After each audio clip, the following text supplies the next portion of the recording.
I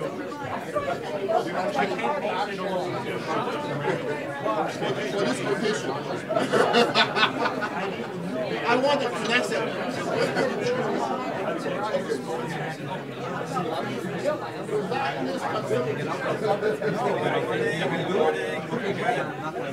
No, but you send it to me.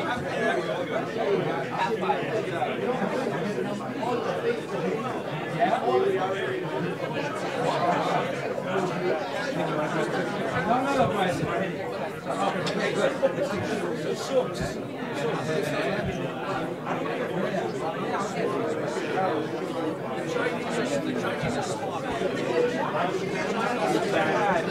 Very long arm. Hint is hiking. It's not straight. Sorry, I have to go get the shirt. That might be a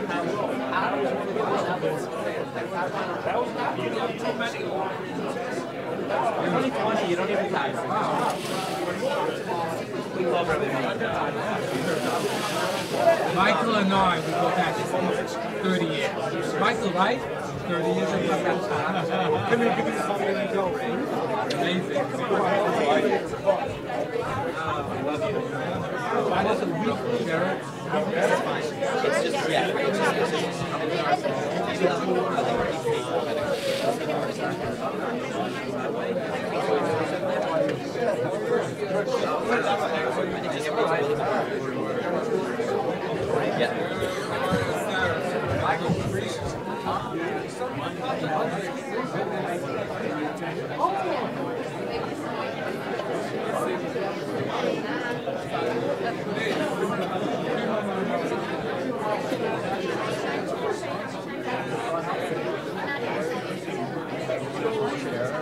You have to give me a minute.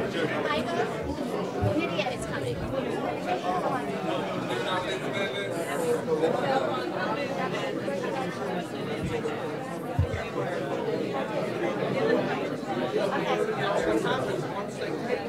What's your name? What's your name?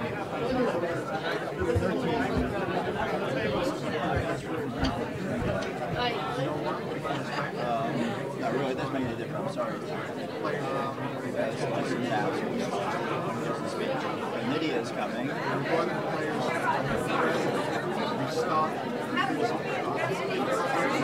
Isn't that amazing?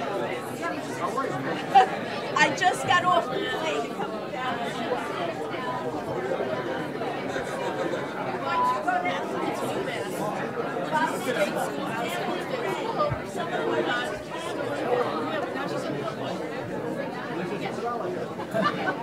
How are you? I'm good, thank you. How does it feel to me?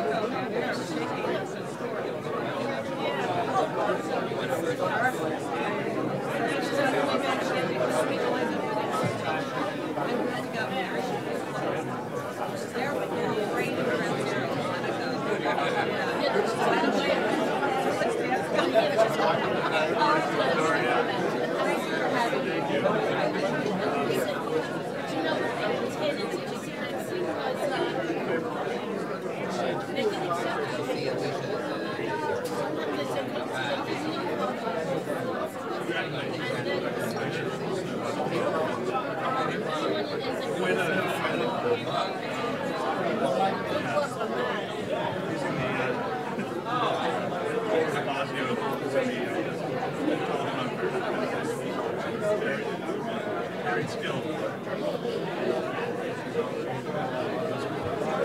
Quite a setting. Quite a setting. Nice job.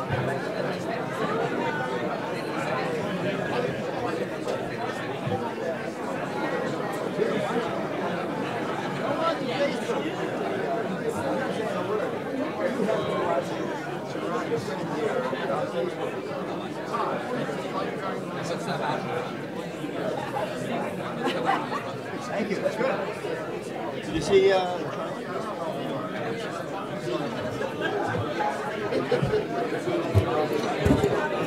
We'll be starting in about 5 minutes.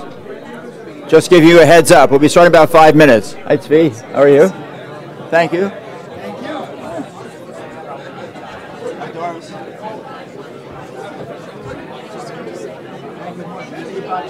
Yes, I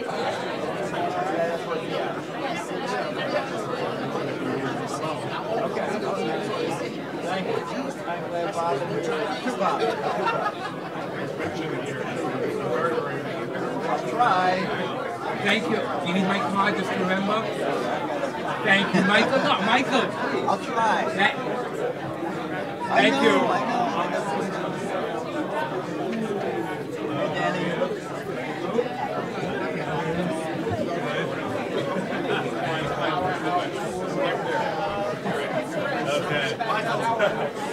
Michael. Good morning, boss. What do you mean, great? You're so excited to see me. I come every morning, every year.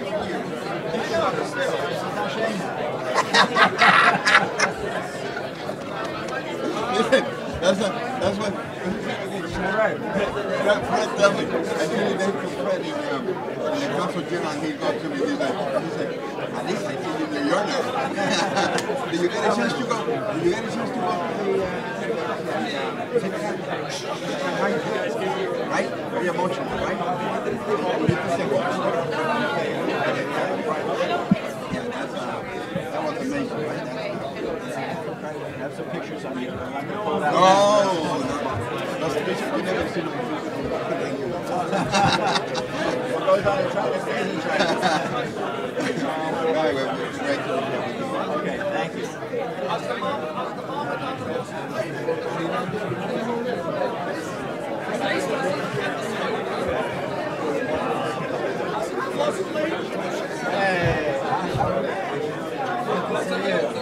Thank you.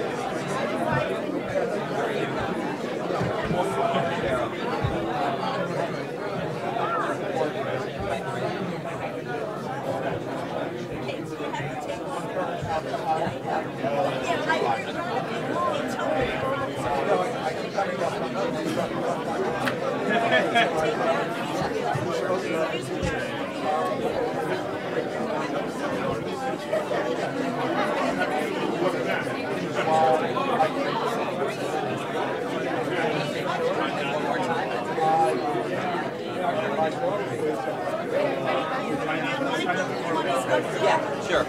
I'll be right in front of this now.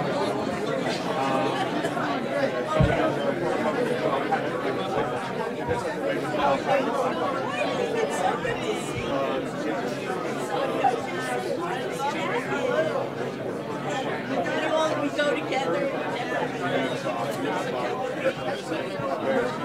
We stay in the same class.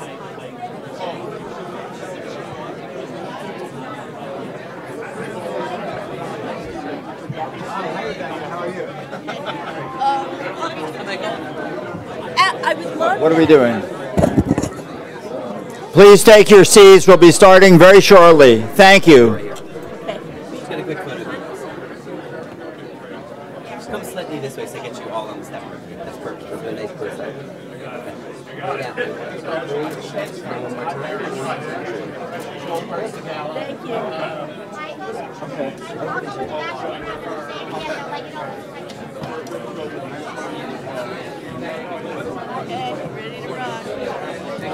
He needs photos for tonight. Say again? He needs photos to post on Facebook tonight. So I'm in the nosebleeds over there. So I'm relying on him. How you doing? Nice to see you, sir. Please take your seats. We'll be starting in 1 minute. Please take your seats. Please take your seats. We'll be starting in 1 minute.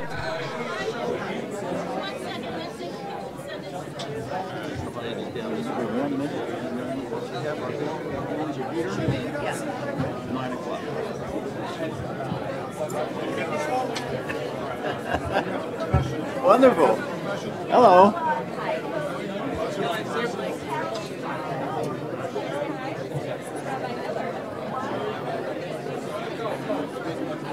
Pretty girl?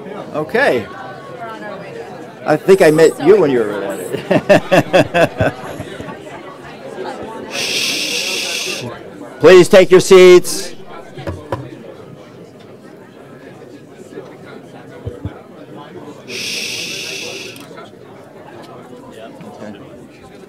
Shh. Thank you.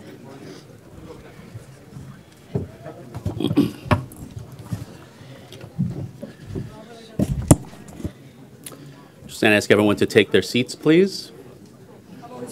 Not at all. Not at all.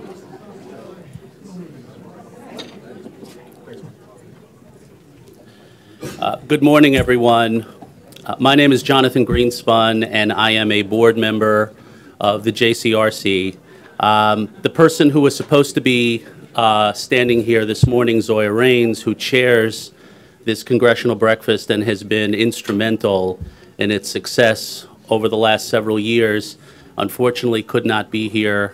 Zoya suffered a tragedy with the loss of her sister, Svetlana. I know that I speak on behalf of Michael, Cheryl, the board of the JCRC, and the entire staff when I offer our collective condolences to Zoya during this very, very difficult time. So I want to welcome you all here today on behalf of JCRC, the officers, the board of directors, and our host, of course, as always, UJ Federation of New York. We also want to thank our generous sponsor this morning, the Free Synagogue of Flushing, represented by its president, Ed Schauder, executive director, Alan Brava, and several of the synagogue's officers. So I look around the room today and I see a lot of diversity in our voices and also a lot of unity for the task at hand this morning. Unity is going to be the recurring theme this morning. So as we hear from our congressional delegation, I would just ask that all of us remain respectful. If you hear something that you personally disagree with, please keep it to yourself. If someone says something that's particularly galling, I would suggest just take a big bite of a bagel because it's very difficult for you to yell with your mouth full. So again, anyone who feels the need to sort of shout out, just grab for a bagel or a Danish, and hopefully that will avert the outburst there, okay? So without any further ado, we have a very long program this morning, and so I'm going to keep the prepared remarks much shorter because we have a lot of people to hear from. And so without any further delay, it's my pleasure to introduce to you the president of the JCRC, Cheryl Fishbein. Go for it.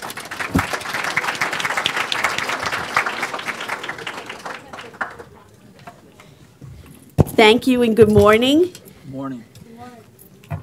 This breakfast is one of the most important events on the JCRC of New York calendar, and it gives me great pleasure to welcome all of you. Today we have brought together Jewish communal leaders from New York City, Long Island, and Westchester to hear from their members of Congress.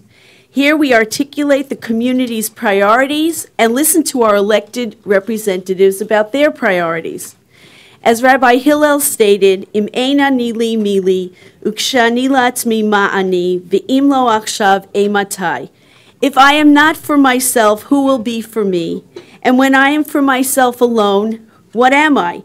And if not now, then when? Ukshani latzmi ma'ani. We cannot be only for ourselves. It is part of JCRC's integral work to make the larger New York community a better place. That is why JCRC of New York has continued to accomplish so much with our activities to build a shared society as part of our Center for Community Leadership.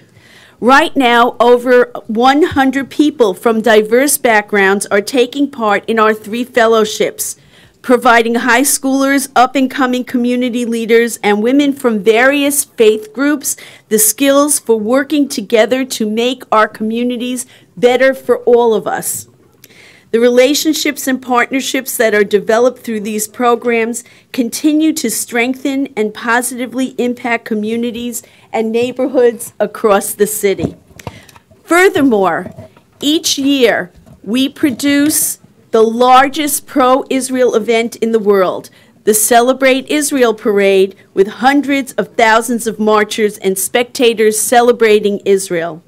We also sponsor multiple missions to Israel for public officials, civic leaders, faith leaders, and academics. In the coming months, we have 4 more trips scheduled. Im eina nili mili, but if I am not for myself, who am I? Thus, our Jewish Communal Affairs Department convened an ethnically, religiously, and geographically diverse group of young Jewish communal professionals to create an opportunity for them to learn about each other and to learn from one another. Our goal is that this ongoing process will empower them to work to build bridges over our divides and to strengthen our community. Most importantly, the New York Jewish community must stand up and advocate for itself and its own safety. As we stood together last night, tens of thousands of people marched across the Brooklyn Bridge from Foley Square to Cadman Plaza.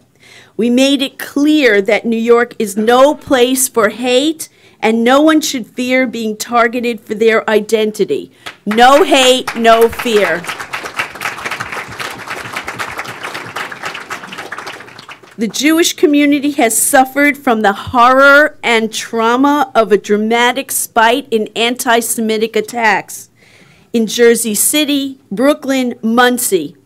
We at the JCRC are in constant contact with the New York City Police Department, coordinating with them to ensure that synagogues and other Jewish institutions are appropriately covered. Right now, JCRC New York's most valuable function is to protect the Jewish communities of New York City, Long Island, and Westchester. V'imlo achshav eimatai. We cannot allow our organizations to be vulnerable, soft targets. Today, unlike the past, we have increased urgency as the record of violent attacks continues its uptick. We must take action now. Thus, in partnership with UJA Federation, we have established Community Security Initiative led by Mitch Silber. Mitchell is here. I know he's here. There he is. Okay, do that again. Thank you. To ensure that Jewish communal organizations are safe and secure, we are establishing regional security directors throughout our communities and work ever more rigorously to ensure the safety and security of our community. We thank you for your ongoing support as JCRC and all of our partners and member organizations strive to serve the ever-evolving needs of our community. Most importantly, JCRC is privileged to serve as a proud partner agency of UJA Federation of New York and to be the recipient of its most generous support and guidance.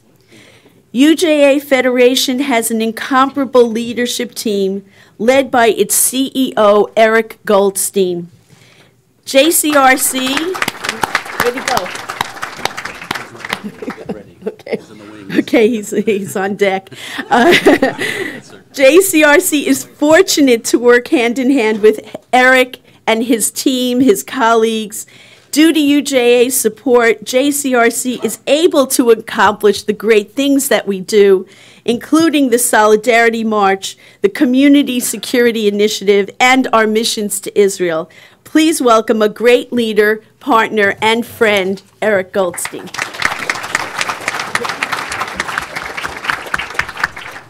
Good morning, everyone, and welcome to UJA, to JCRC's 2020 Congressional Breakfast.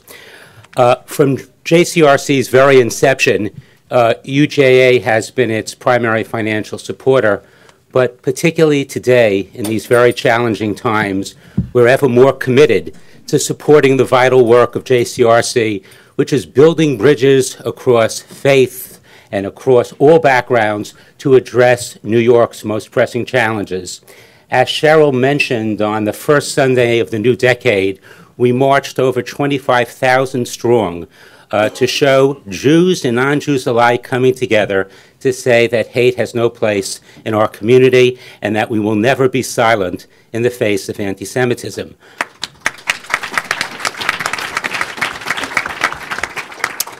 As Cheryl also mentioned, we are partnering with JCRC to significantly enhance the security of Jewish institutions in our community. We estimate that there are over 2,000 Jewish institutions, and while we philanthropically are going to do all we can, philanthropy can supplement but never substitute for government, which is why we're so grateful to the government at both federal and state levels for the not-for-profit security grants that are being made available to our community. We are also mindful of the fact that only 20%, we estimate, of New York Jewish institutions have already received grants, so there is a significant unmet need. We're therefore incredibly grateful and highly supportive of the efforts, both federally and at the state level, to provide increased funding for not-for-profit security grants. We must have our houses of worship, our day schools, our Jewish institutions be places of sanctuary, of safety, where people come together proudly as Jews, but safely to express their religion and faith. And while anti-Semitism is so much on our minds today, we can't ever lose sight of our abiding work, JCRC and UJ together, to come together with our faith-based neighbors, people from all backgrounds in our community, to address the most pressing challenges of New Yorkers: food insecurity, homelessness, children at risk, the opioid epidemic, the exploding aging population, and so much more. We have so much work to do, and we can only do it standing together. And the same principle applies to the State of Israel. We must be ever mindful of the importance of a flourishing and secure State of Israel, but we must never, ever let Israel become a political wedge issue. We must always be bipartisan in our support of the State of Israel. Thank you very much to all of the electeds in this room for your extraordinary commitment and your commitment to public service, your dedication to our community. I want to take a particular moment to recognize Congressman Nita Lowey, who I'm not sure is here yet, but who for over 30 years has been a tireless advocate of our community. She's been inspiring leader to watch, to see. We will miss her dearly, and we will thank her again when she does get here. Thank you all for being here, for supporting the vital work of JCRC, and enjoy the rest of the breakfast. Thank you.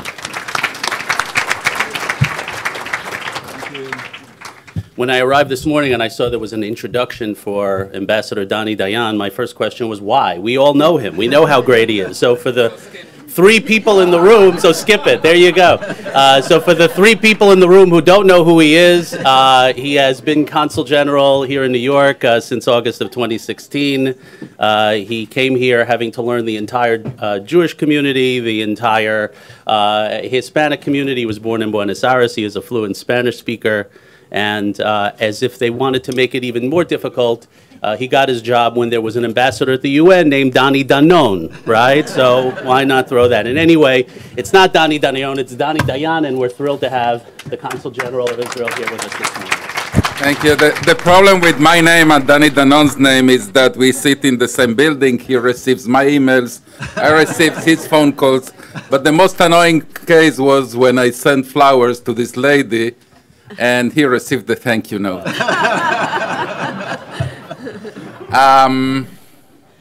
By the way, Jerry, that was your wife. Thank you so much. Thanks, Cheryl, Michael, Jonathan, and the entire JCRC. As I always say, we are so many of us in the pro-Jewish and Israeli advocacy that walk on the bridges that you built, bipartisan bridges and bridges to so many communities. I also want to use this opportunity to thank another organization, if I am allowed. I also want to use this opportunity to thank AIPAC, that also is at the front of the struggle for Israel, but not only for Israel, for bipartisanship of Israel. And I've never seen in AIPAC I've never seen AIPAC, even if they sometimes make mistakes, I've never seen them allied with Islamophobes, anti-Semites, or white supremacists.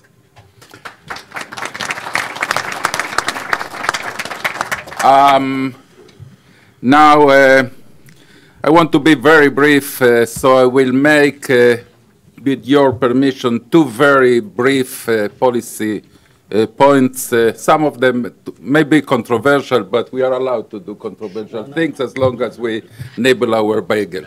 Yeah, get the bagels ready. Yeah. The first thing that I would like to share with you, elected officials and others, is regarding the Iran nuclear deal. We hear in the political discourse in this country that probably there are those that advocate return without conditions to the Iran nuclear deal. I could speak for hours about that, but I would like to remind everyone that this year, in 2020, some of the sunset clauses of the Iran nuclear deal expire. So entering without preconditions again the Iran nuclear deal means accepting that clauses that existed, for instance, the supply of weapons to Iran, is allowed. I'm not saying that this country will do that, but Europe, Russia, China will gladly do that, so it's a thing that we should consider when we make statements about returning to the JCPOA. The second thing, a few weeks ago, as we all know, a peace plan was published in Washington. It's for sure an unorthodox one, for sure a different one from all those that we were used to. The only thing, and there are reasons to be doubtful, no doubt about it. The only thing, I mean, we're going to sing here, but I would like to share the immortal phrase by John Lennon, give peace a chance. We have nothing to lose by giving peace a chance, and if, surprisingly of not, it succeeds, we have a lot to earn from that. So all we are saying is peace, give a chance. And finally, again, thank you for the JCRC, thank you for the march against anti-Semitism, thank you for all the elected officials of New York that are together with the Jewish community, which I am a temporary member of it in New York, in the fight against this scourge that is anti-Semitism. Thank you so much.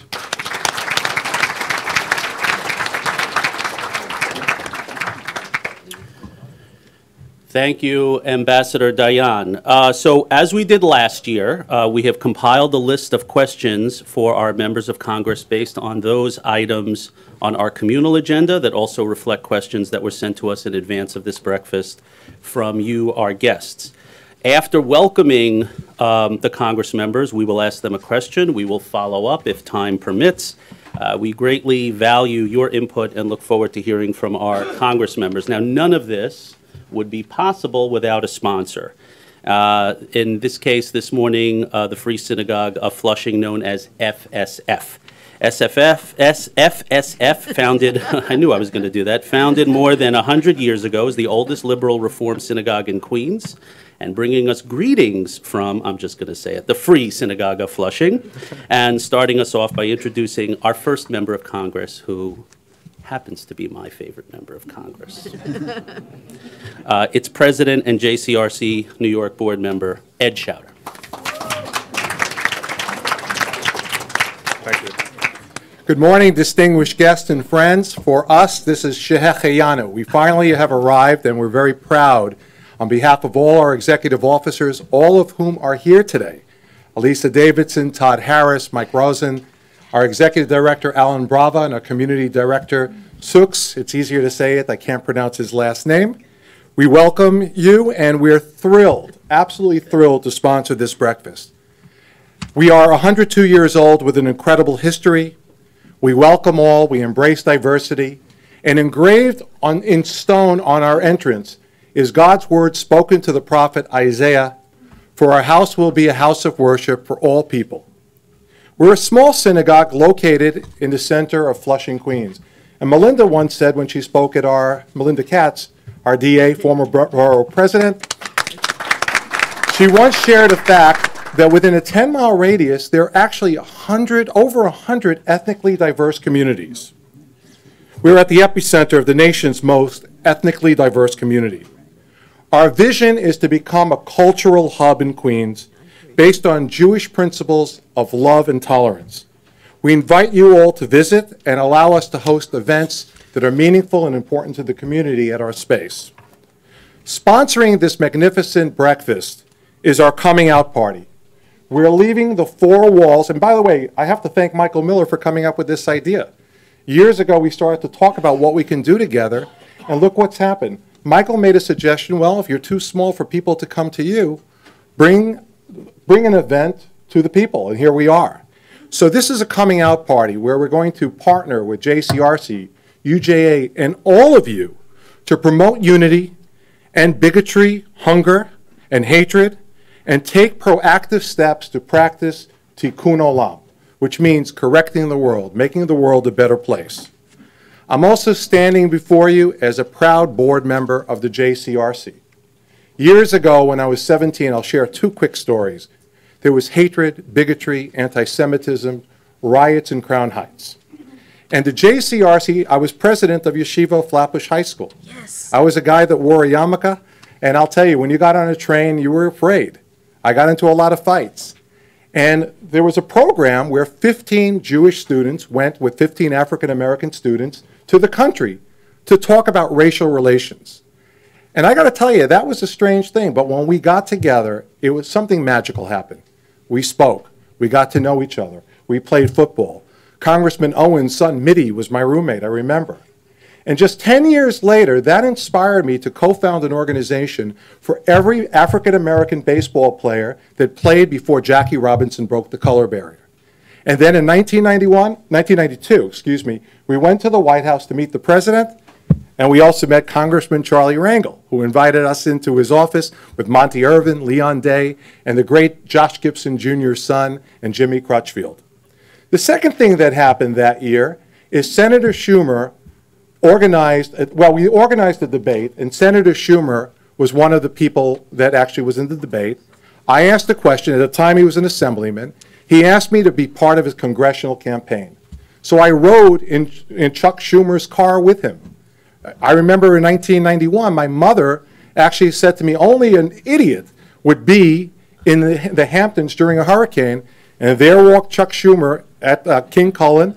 I gave him the phone. He said, Shirley, I heard you just called me an idiot. So that is why it is such an honor to be president of FSF and sponsors today's breakfast, and to work so closely with these amazing people, mentors, friends, all, Michael and Cheryl and all my fellow board members and such an incredible staff. They are everywhere. They do everything on a local and national level wherever there is bigotry, hatred, or any single problem. It doesn't just span our community, it's global. And Senator Schumer instilled in me at a very young age a sense of civic duty, and also taught me a valuable lesson about politics, although he never warned me about how dirty and political synagogue politics could be. But that's I'm very proud to have supported Senator Schumer 40 years ago. I definitely backed the right horse. And lastly, I want to thank my wife for letting me spend all the time on these community projects, and my managing partner from Phillips Snyder, who's here today, Mark Landis, who instills in our firm a culture to give back to the community. It's not all about billable hours, well, although it is, but but it's also to give back to the community, so collectively we practice tikkun olam. So with that, please welcome from New York's 6th District in Northeast Queens and Forest Hills, a member of the House Appropriation Committee, my Congresswoman, Grace Meng.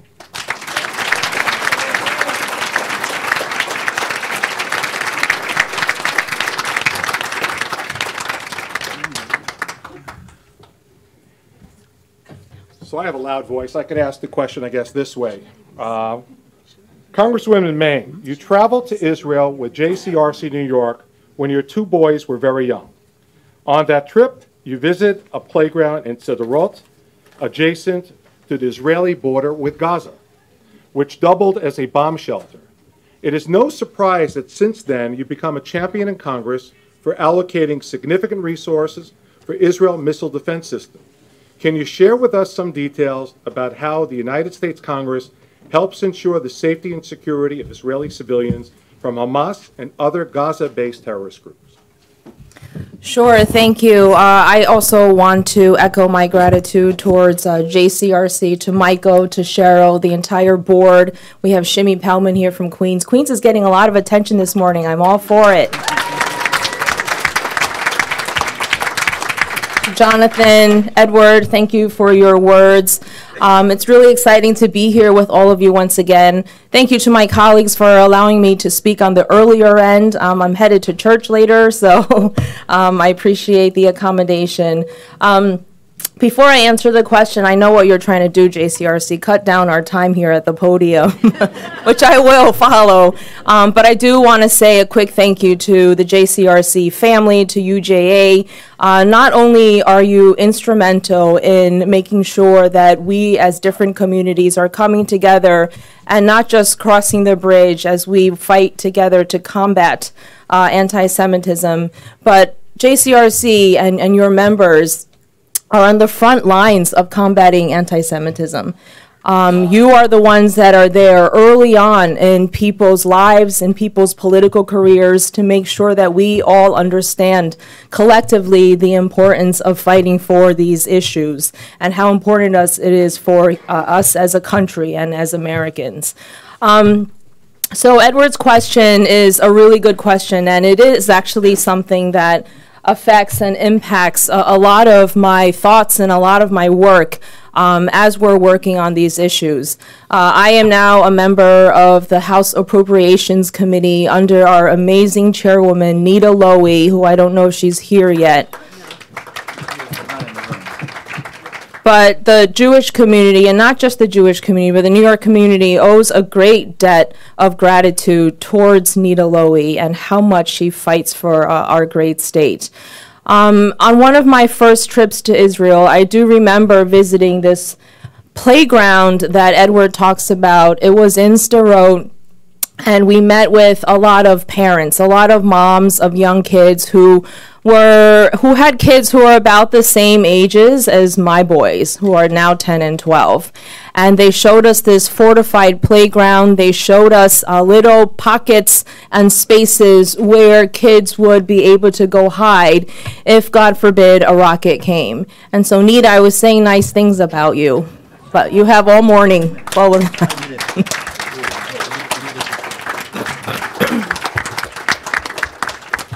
And I remember, as this was one of my first trips, I asked naively, how many minutes do your kids have to hide and seek shelter if a rocket hit? And they, in a very grim face, laughed and said, it's not minutes, it's seconds. And so when I was in Israel and talked to the parents on the ground, I realized the day-to-day life and experience that these kids have and that these families have, whether they're dropping their kids off at the school bus stop or whether they're sending their kids to public areas, and the fear that they have to endure every single day, and how much more important it is for us as Congress members to work in a bipartisan way to make sure that Israel has the resources it needs to protect itself and, most importantly, our families. And so I'm proud to work under the leadership of Congresswoman and Chairwoman Nita Lowy, also Jose Serrano, who is the chair of one of our subcommittees, to make sure that we have the resources and we are giving the resources to protect human lives. Thank you.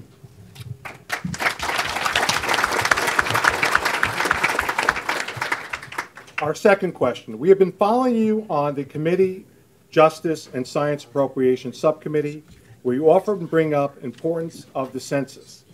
Now, we're all in the midst of the 2020 census outreach. Can you talk about New York needs to do what is ensured? I can't read today. I know Michael's taking pictures. I don't want to be vain. I'm vain. I don't want to have my glasses on. Needs to do to ensure that we're all well counted and what the implications are if we are not. Hopefully you understood that. I think so. And yet this is another reason to thank Nita Lowy. This must have been planned. The House got a record-breaking amount of funding to help various states with the census, and that is largely due to Nita and Jose Serrano's efforts. Jose is the subcommittee on the committee that oversees census funding. So this is super important to New York, and this might be a bagel moment. Many of us fought very hard to ensure that a proposed question of asking whether you are a citizen or not was eliminated from the census. Regardless of how you feel, we know that the addition of that question, and luckily we were correct, that it would have instilled fear and prevented people from filling out the census.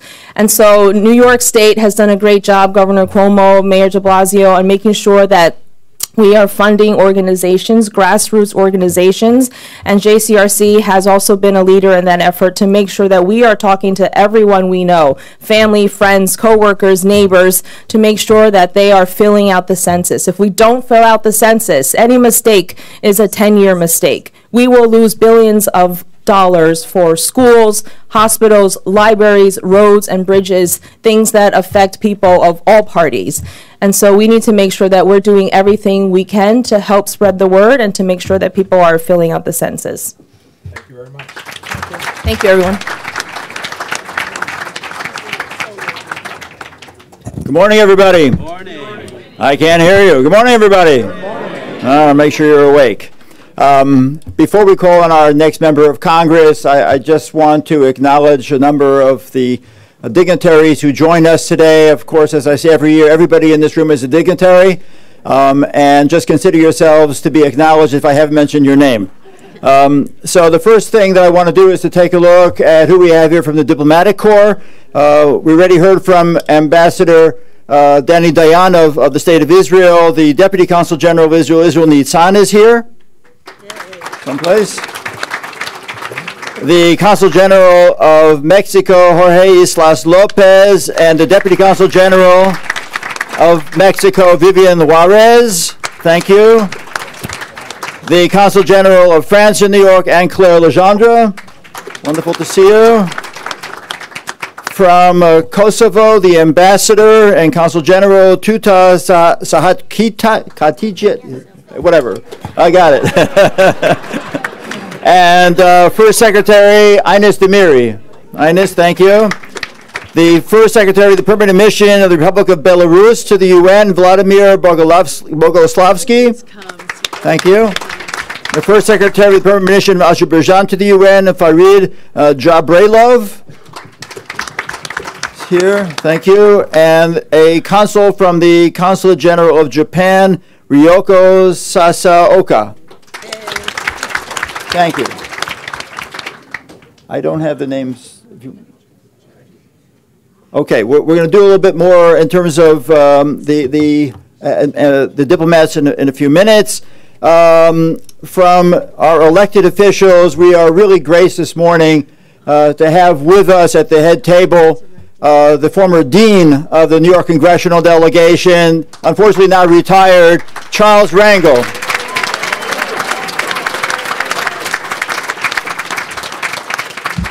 In the judiciary, Justice Doris Lean Cohan from the appellate court.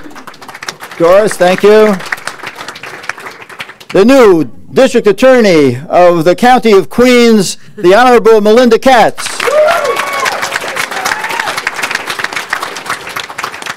From the State Senate, David Carlucci and Brad Hoylman. From the New York State Assembly, Felix Ortiz, Danny Rosenthal, Helen, no, she's a city council member, 1 second, and Rebecca Seawright.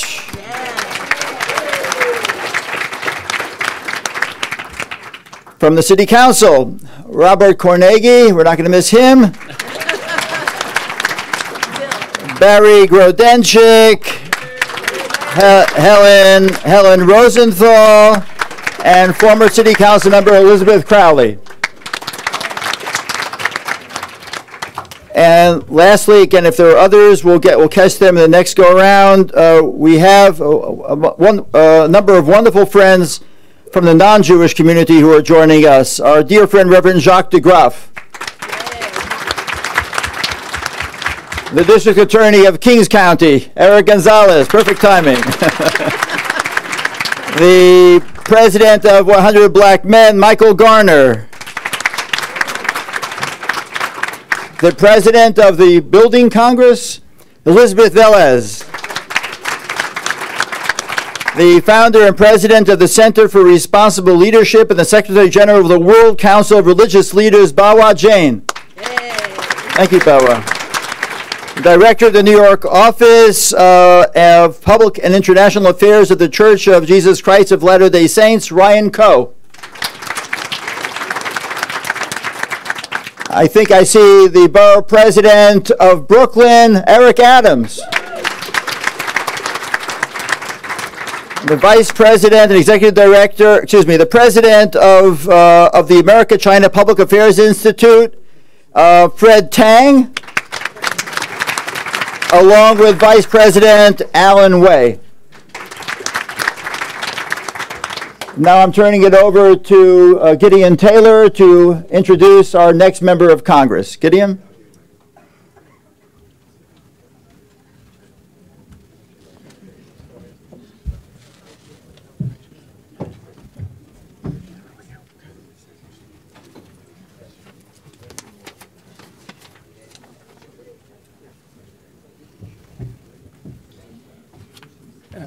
My name is Gideon Taylor. I'm a member of the JCRC board.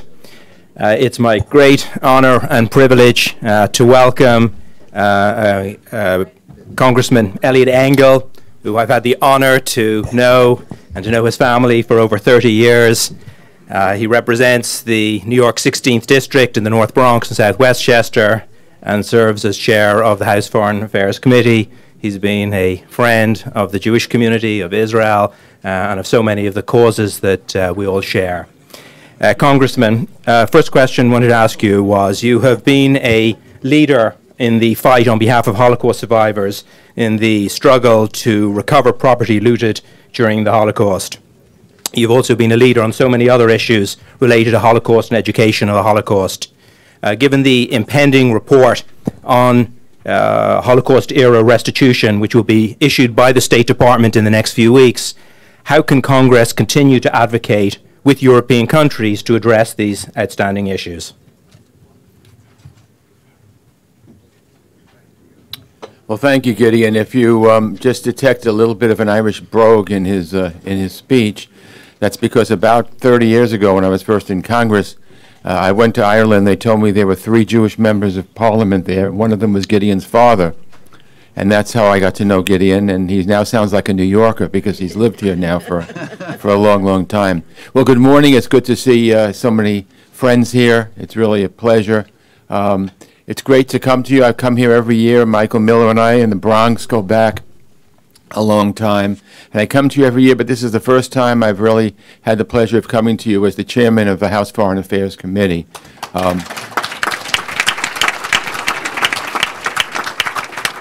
Thank you, which is a committee, of course, that all of us in this room have a lot of interest in, pivotal issues involving the U.S.-Israel relationship and involving Israel and the U.S. with relationships around the world. And you can understand and believe and know, go to sleep and not worry about it, that as long as I'm the chairman, the U.S.-Israel relationship will be paramount in my mind. I see my pal Charlie Rangel there, and was the dean. I am now co-dean of the New York delegation, along with Nita.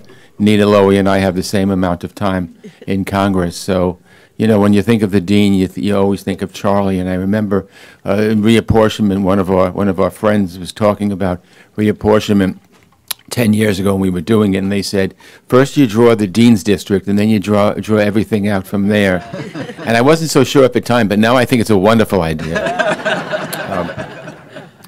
Look, there are a lot of people who deny the Holocaust, unfortunately, even at this late date, and there are a lot of people who think that it's time to move on slam the door and move on to a new chapter.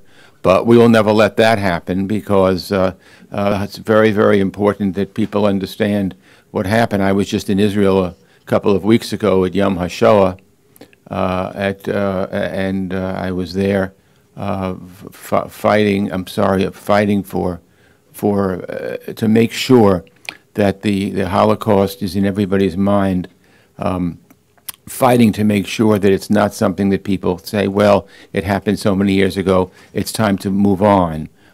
It's very easy for people to say that, and quite frankly, it hurts whenever people say that. But I think it's very important that in Congress we make sure that every claim is looked at. You know, there are all kinds of ways that doors are slammed and people say, well, this was already agreed to and we're not going to reopen it. I think that until every Holocaust survivor or family person of that Holocaust survivor is taken care of, then the United States Congress will ensure that the door remains open and that people who have legitimate claims, and there are many who haven't been helped, are helped. And I'm going to continue to lead that fight to make sure that it's not just lip service that we pay to the Shoah. It's not just lip service that we play to what happened, but actual real things where people are really being cheated. They're being cheated twice. They're cheated once when the property was stolen from them, and being cheated again when they are barred because of whatever agreement was supposedly made by whichever groups from happening again. I think that as long as there's one person who is being cheated, we're not going to close it and stop it, and I intend to do everything I can as chairman of the House Foreign Affairs Committee to make sure that all these claims remain open, and if anyone wants to make them, they're going to be able to make them without being barred from doing so. So just one more question to ask in view of the peace plan announced by the administration. How do you see the opportunity going forward for negotiations to resume to advance the prospects of Middle East peace? Thank you. You know, we all remember the late and great Abba Eban, and he had this saying that the Palestinians never miss an opportunity to miss an opportunity. And that's as true, unfortunately, now as it was 50 years ago when he uttered that remark. A little bit of history is really important because I'm really appalled, not anybody in this room because we all know this, but when you go outside, I'm really appalled when people say, well, Israel doesn't want to make peace and the Palestinians somehow want to make peace. I remind everybody that back in 1947, when the UN Security Council had a resolution, I think it was 181, which divided what they called historic Palestine into what they called a Jewish state and an Arab state. And it's important to understand how the two communities reacted. The Jews said, yes, we'll divide the land and we'll have two states. And the Palestinians and the Arabs, their answer was to try to drive the Jews into the sea. They could have had their state then. They rejected it. Back in, fast forward to 1967, the same thing. And fast forward to lots of other things. I've had extensive talks with former President Clinton about it, and he claims that there was a deal, and Arafat, of course, backed out. Years later, Ehud Olmert negotiated a deal for a two-state solution. The Palestinians backed out. And now when you have the Kushner peace plan, whatever you think of it, the fact is the Palestinians backed out. So it seems to me that whatever plan is there, they're not really interested in peace. And it's not where the people who lose wars get to dictate the terms of anything. I believe, and most of my colleagues believe, in a two-state solution. A Jewish democratic state and a Palestinian demilitarized state living side by side. It can be done. I believe it can be done. And I think the proposals are helpful. I don't agree with everything in these new Kushner proposals. I think there are things that are very important. I think there are things that we could look at. And Israel's security needs, that's one of the things I liked about it, was that Israel's security needs are taken into account. So this is going to be a long, difficult process, but I do believe that a two-state solution is the best way to keep Israel democratic, and Jewish at the same time. Thank you. Thanks, everybody.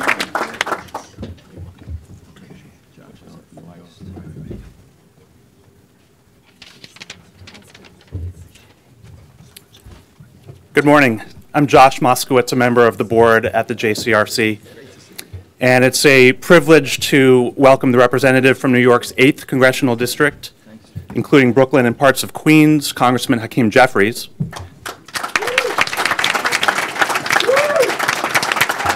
Congressman Jeffries is an important member of the Democratic leadership in the House, serving as the House Democratic Caucus chair, and he also serves on the House Judiciary and Budget Committees. And Congressman, we want to thank you for serving your constitutional responsibilities so ably over the last few weeks.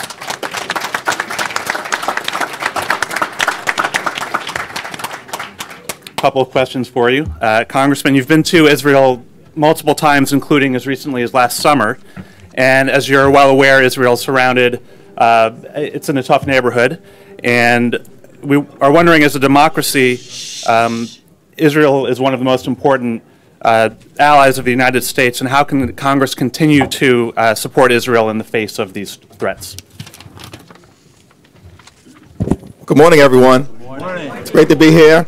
Thank you, Josh, for your question, and of course to Mike and to Cheryl and to Eric and to Karen and to all those assembled, my colleagues in government, the Dean, the Lion of Lenox Avenue, Charlie Rangel, of course, and all those who are here. It's such an honor and a privilege to continue to work closely with each and every one of you. As was pointed out, I've been to Israel now several times. I was actually scheduled to be in Israel for a 5th time last month, along with Chairman Engel, but I had an unexpected date in the United States Senate. I could have never imagined spending so much quality time with Mitch McConnell. But nonetheless, I look forward to going again. Some of my colleagues down in Washington have said, you've been to Israel 4 times in the last few years? I said, yeah. I said, but I'm from New York City. You know, we consider Jerusalem to be the 6th borough. And so I'm trying to catch up to some of my colleagues and my constituents. But certainly we know, and the first time that I went to Israel was with JCRC, of course, along with Mike. And it was very clear at that point, and in every subsequent trip that I've made, that Israel lives in a tough neighborhood. When you talk about Hamas in Gaza and a dangerous situation, Al-Qaeda in the Sinai, Hezbollah to the north, Syria in chaos to the east, Iraq still a mess, Iran with nuclear ambitions. You know, I grew up here in Brooklyn, central Brooklyn, in the 1980s, came of age during a tough moment. You know, I know from tough neighborhoods, and that's a tough neighborhood that Israel lives in. And when you live in a tough neighborhood, at the end of the day, the only thing that people respect, the only constant language that people understand is strength. And so I know that the congressional delegation, led by Nita and Elliot, continue to want to make sure that we provide Israel with the resources necessary so it can maintain its qualitative military edge. Essential for Israel living in a tough neighborhood. We were all proud to support the agreement that was made between the Obama administration and the Netanyahu administration in 2016 with a record-breaking memorandum of understanding, $38 billion over a 10-year period of time. We've kept that commitment to date. We'll continue to keep that commitment. Most recently, we all fought for $500 million in the National Defense Authorization Agreement to go to Israel for things like anti-missile, anti-drone, anti-tunnel technology. And that's a commitment that I'm certainly going to work as hard as I can to make sure is maintained by both Republicans and Democrats moving forward, because Israel is not a partisan issue. Our relationship is an American issue, and we're going to keep it that way moving forward.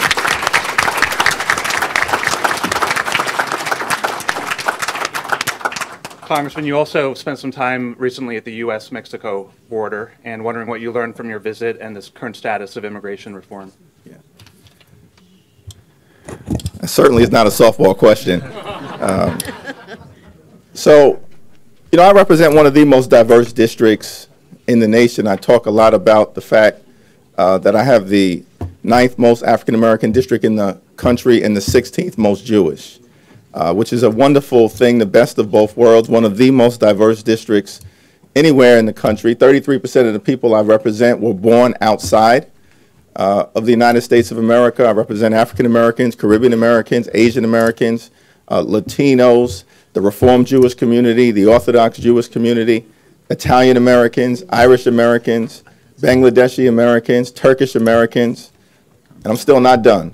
I even represent, as many of you know, certainly Mike does, more Russian-speaking Jewish immigrants from the former Soviet Union than any other member of Congress in the country.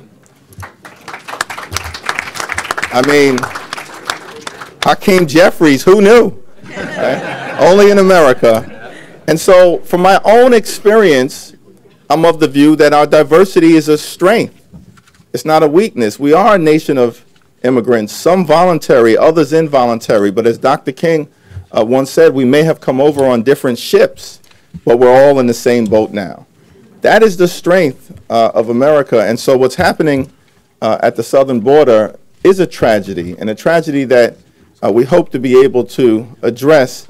We want a safe and secure border, but we also want to lift up the highest ideals of what America is all about. I've worked with Jared Kushner on criminal justice reform, and we were able to successfully, Democrats and Republicans, come together in that regard. I know he's working on the peace plan. He's also been charged with tackling immigration at some point. And I'm just hopeful, once we get free and clear of however the politics sort themselves out over the next few months, that we can enact a comprehensive immigration reform law that is consistent with our highest ideals as one nation coming together, a variety of different people from all over the world pursuing the American dream, making us the greatest country in the history of the world. So thank you, everyone.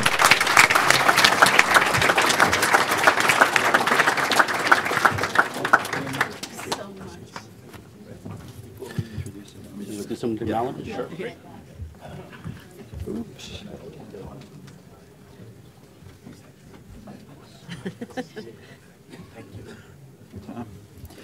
Before we introduce our next member of Congress, let me just make a number of additional acknowledgments.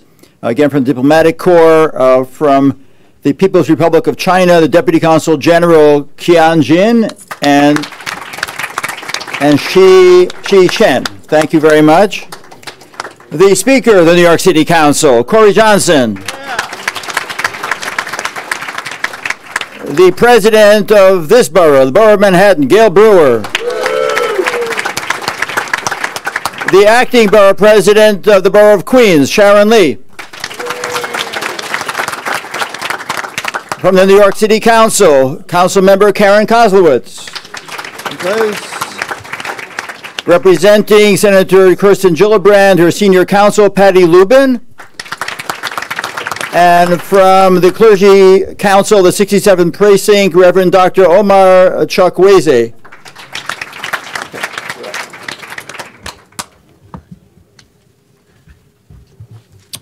All right, thank you, Michael. By the way, I knew there was a catch this morning, so Michael handed me these cards that say 2 minutes, 1 minute. Please wrap it up. I have to say, so far, I haven't had to use one, so I thank all our members of Congress for sticking to the time.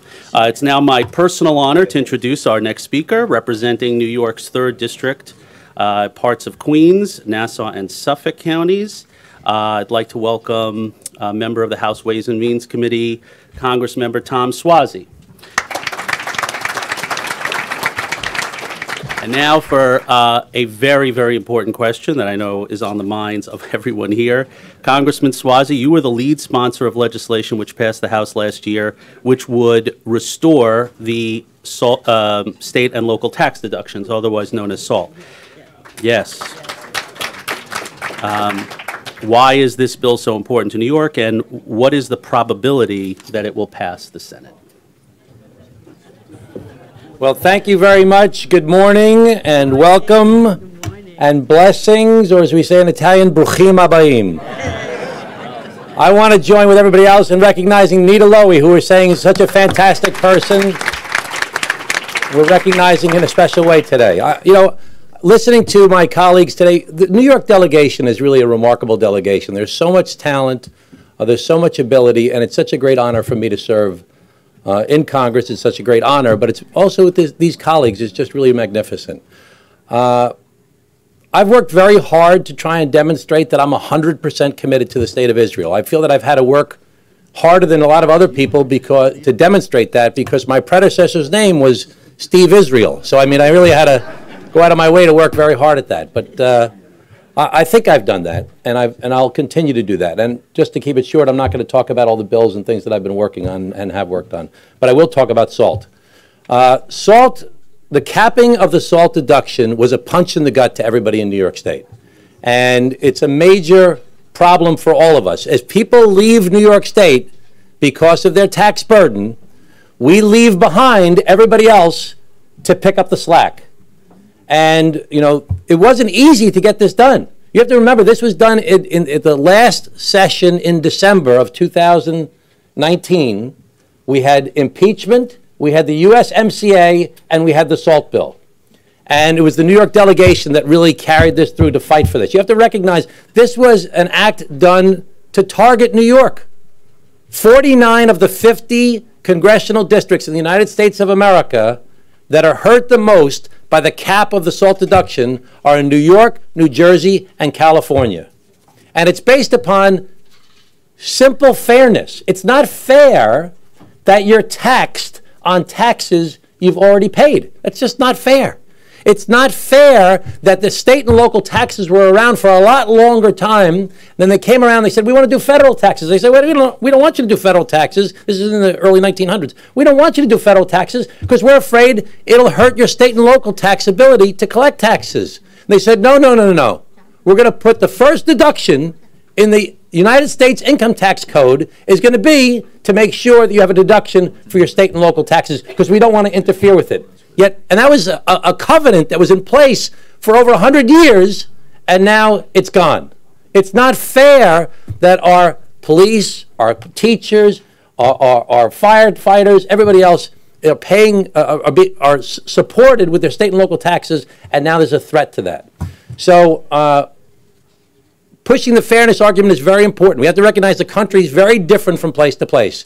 Not everybody's the same in this country. There's 105 million full-time jobs in America. Of the 105 million full-time jobs, 59 million people make less than $50,000 a year.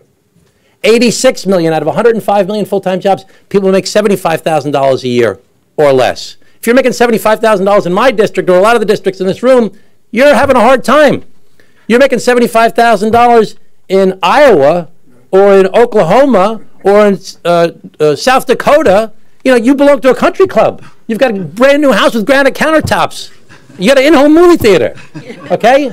But $75,000 for us is a big challenge. They don't appreciate in other parts of the country what the cost of living is like here, what the taxes are like around here. So this is a big fight we have to keep on fighting. This was a big fight that Charlie Rangel had a long time ago, and he won the fight. We got the Democrats to pass it with 6 Republican votes. We're grateful to them. Through the House. Now we need Senator Schumer, and Senator Schumer is very excited to make this a big priority of his to try and get it through the Senate. Will that happen? It's going to be very tough. It's going to be very, very hard because we see so many Democratic initiatives go to the Senate and die.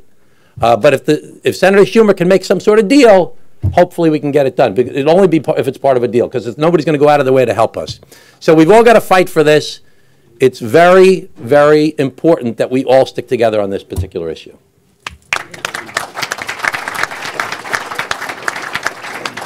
I just want to ask one second question, and it's just as important as the first. It's about hate crimes. You want to talk about what you've been doing in Congress. Obviously, this is the top of mind of everyone. It resulted in 25,000 plus people marching over the Brooklyn Bridge last month. Please tell us what you're doing as you see this explosion, not just here in New York, but around the United States in hate crimes. So anti-Semitism is real. It's growing. It's a major problem. It's not something that's, people are exaggerating. The statistics prove, we see crime out on Long Island, Queens, crime's going down, down, down, down, but hate crimes are going up. It's a very real problem that exists. Why is it happening? I think there's three big things that we have focused on. One is the fact that divisive rhetoric at the very top has made it acceptable for people to do hateful things, say hateful things. That contributes to the license for people to use hateful language. Second is the advent of social media. We have to accept the fact that it's a new phenomenon. We haven't figured out how social media really is affecting our lives yet. When I was in grade school, and one of the nuns said in the 60s and 70s when I was in grade school, she said, things are moving so quickly these days that we haven't had a chance to figure out how this is affecting us. And that was, atom bomb and going to space and television. Think about how much faster things are moving now. We haven't figured out how social media is affecting us. And social media is great, as Tom Friedman said in his book, Thank You for Being Late. He said social media is great for the makers, the people trying to do great things and spread the word, but it's also good for the breakers, the people trying to tear us down. So social media is being misused when it comes to the issue of anti-Semitism. And the third thing is just basic ignorance. You look at all the statistics of people's knowledge about the Holocaust, it's mind-blowing how ignorant people are, that we just passed bipartisan legislation, big thing, massive bipartisan support for the Never Again Education Act in the House to provide funding for Holocaust education. But I went to the 75th anniversary of the Battle of the Bulge. I went with Speaker Pelosi, and to prepare for that, I read the book Band of Brothers. And in the book, they talked about how the soldiers, literally weeks before the liberation of the concentration camps, literally miles away from the concentration camps, were debating amongst each other, is this really going on, or is this propaganda? This is literally, after millions of people have been killed, you're literally miles away from the concentration camps, you're literally days away from liberating them, and they're saying, is this real? Now think about the challenge we face 75 years later with trying to educate people about what's going on. So these are all factors that are contributing, and Chuck Schumer's talking about, and I'm supporting, and we're all supporting the idea of increasing money for funding for security at religious institutions, the Never Again Education Act to educate people. But we have to be very conscious of something else that I think is paramount that nobody's talking about enough. And we recently sent a letter. I sent a letter. Greg Meeks was on the letter. We also had Lee Zeldin on the letter. We had Peter King on the letter. We had Kathleen Rice on the letter. And I'm sure if we'd gone beyond the Long Island delegation, we would have asked more people to sign. They would have. We sent a letter to the CIA, the FBI, Homeland Security, and the Department of Justice. And we said, we have to be very conscious of the fact that we need you to investigate our foreign adversaries using social media to try and sow civil unrest amongst us. Because I don't want this to be the topic of conversation in 2021. I want it to happen now. In 2016, social media was used by the Russians and others to sow civil unrest in the United States of America. You saw Black Lives Matter versus Blue Lives Matter. Well, there's some basis for that, but it was really pumped up by the Russians literally targeting the African-American community, targeting the law enforcement community, trying to pump that up. There were other efforts. They put pictures of Jesus to say, if you love Jesus, vote for Trump. If you love Satan, vote for Hillary. This was efforts by our foreign adversaries who want to destabilize the United States of America, planting messages to try and get us to hate each other and fight with each other. So this is not a made-up thing. 13 people were indicted by the Department of Justice. Different companies were indicted for this. This is a real thing. Forget about, Trump, the election. But I'm not talking about that. I'm talking about everything Democrats and Republicans have to agree upon. Our foreign adversaries are trying to sow civil unrest in our country and in other Western democracies throughout the world. I believe, how could it be that we saw all these white nationalist anti-Semitic attacks take place in America, and then all of a sudden in New York it was all African Americans all at once at the end of the year in a very short period of time. It just so happens to be the beginning of the election season. We have to be conscious that there are people trying to divide us in our country And we'll do it not only on this issue, but on other issues, utilizing tools like social media. Do I have the specific answer on it? No. That's why I've asked our federal agencies tasked with these duties to specifically investigate where this is happening. Let's be conscious of it. Let's all stick together. Let's love each other. Let's work together and make the world a better place to live in. And don't let people pull us apart. Thank you very much.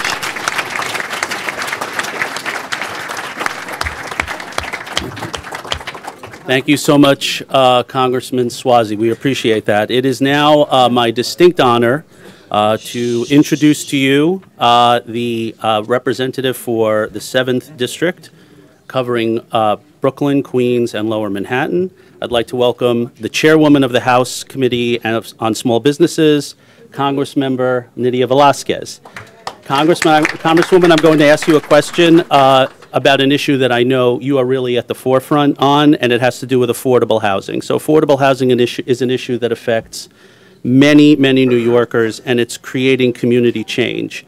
Due to skyrocketing rents and home values, young families can no longer afford to remain in their neighborhoods where they grew up, and we see an increasing community change, community displacement, and intercommunal tensions here in New York City. What actions can Congress take to ease community tensions and create more affordable housing? Welcome. Thank you. Thank you. Good morning, everyone. Thank you so much. You forgot to mention that I am one of the most senior members of the Financial Services Committee with Gregory Mix, who is here, and we do a lot of work on housing, and I also serve on the Housing Subcommittee. But let me just first acknowledge Nita Lowy. I love you. I respect you. I'm going to miss you tremendously. You have been quite an asset, but most importantly, quite a friend and a guiding light for me and many others. I really love you. And especially when it comes to issues that are important to us all, and that is fighting for dignity for the people of Puerto Rico.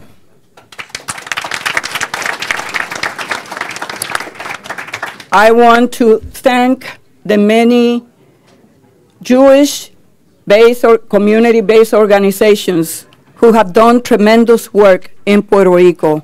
By the way, the first responder in Puerto Rico was not the federal government, but the community-based organizations. And I just want to remind you that we need to acknowledge the fact of fairness and justice to all Americans.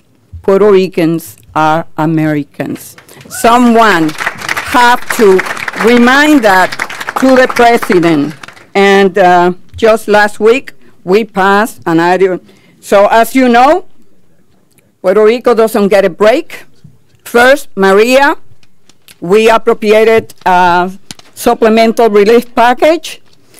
Almost 3 years later, that money hasn't gotten to where it needs to go.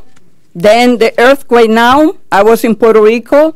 I know that Elizabeth Pérez was in Puerto Rico. Just imagine 3,000 aftershocks. I was in Puerto Rico, and there was another 5.2 aftershock. And still, the money of the federal government, this administration is putting every obstacle, and that is not American. And I will fight every day until Puerto Rico is made whole and until that money gets to the American citizens in Puerto Rico. And don't forget, not only Puerto Rico, they are American citizens. They go and fight for any war, any conflict. My uncle served in the Korean War, and in honor of his memory and the sacrifices and the ultimate sacrifices that so many Puerto Ricans made. And I share this with you because it's just not right. It is not right. It is an injustice. An injustice in Puerto Rico is injustice everywhere.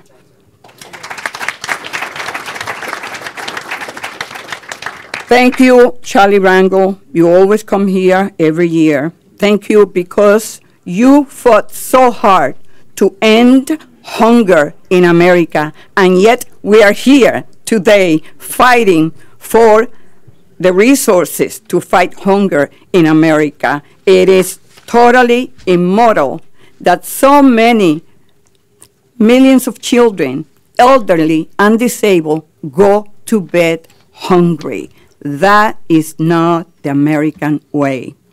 And so I know that that is the second question, but I'm going to answer it now since I am just acknowledging Charlie Rangel. Rest assured that I will fight to not only to fully fund the SNAP program. Can you imagine the most powerful, richest country in the world? What a message. How could we lecture anyone around the world about fairness and morality? That is our moral compass, to take care of our most vulnerable, children, elderly, and those who work, the very poor, who work so hard to make ends meet. Yes, yes, we are going to get a budget submission by the president that probably is going to cut SNAP and other food security programs. But you know what we know, that Congress, that the president present his budget, but we approve the budget, and I will bet you that we will restore the funding, not only to fiscal year level of 2020, but if not to increase it on 2021. And on the affordable housing issue, it's not only a federal issue. And so many young people that are working, they cannot afford to pay rent in New York City. It is the biggest challenge that we have. And people wonder why young people are so angry, why young people are looking at other ways to impact the decision-making process, whether it is in the city or the state or at the federal level. Well, it is not right that we said to everyone, and to young people particularly, if you work hard and play by the rules, you can make it in America. Well, that dream is escaping to so many of our young people. And no wonder why they are more aggressive and will look at other political affiliations, and they are not going to take it anymore. So we have to change our zoning laws and regulations so that there is more equity and fairness in building housing in New York City, because it's not right that people have to work 2-3 jobs and they cannot afford to pay the rent, and that they are paying more than 50% in the rent. At the federal level, we will fight to get federal investment for public housing modernization. It is really morally reprehensible, the conditions that we have in public housing, where children are being contaminated by lead, where walls are crumbling and roofs are leaking. This is America, for goodness sake. This is New York City. We gotta be better than that. And so,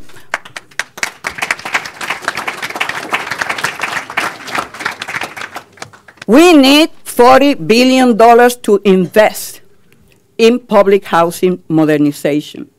What I'm saying to Democrats and to Nancy Pelosi and our leaders, that if we pass an infrastructure bill, that public housing should be treated as part of our infrastructure. And I introduced legislation to invest $70 billion that will provide $40 billion to New York and the rest to the nation. Also, we need to fully fund Section 8 voucher. Congressman Jerry Nadler and I fought to to make sure that we funded the numbers of section vouchers that we authorized. But we need more than that, and we're going to fight to make sure that we got the money to fully fund Section 8 vouchers. We should be also funding 202 housing so that we could provide housing for our seniors. But the crisis of the lack of affordable housing is not a federal issue only. It's a city issue, it's a state issue. And it is not right for the state government or the city to develop public housing and then not providing money to do the maintenance and to modernize those developments. So we are robbing Peter to pay Paul, because from the money that comes from the federal government, we are taking money to be able to invest in those public housing that have been created or built by the city and the state.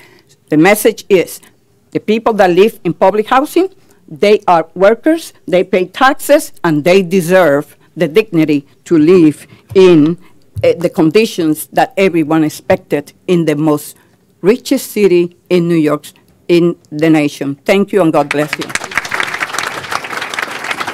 Let me also say about anti-Semitism and hatred in this country.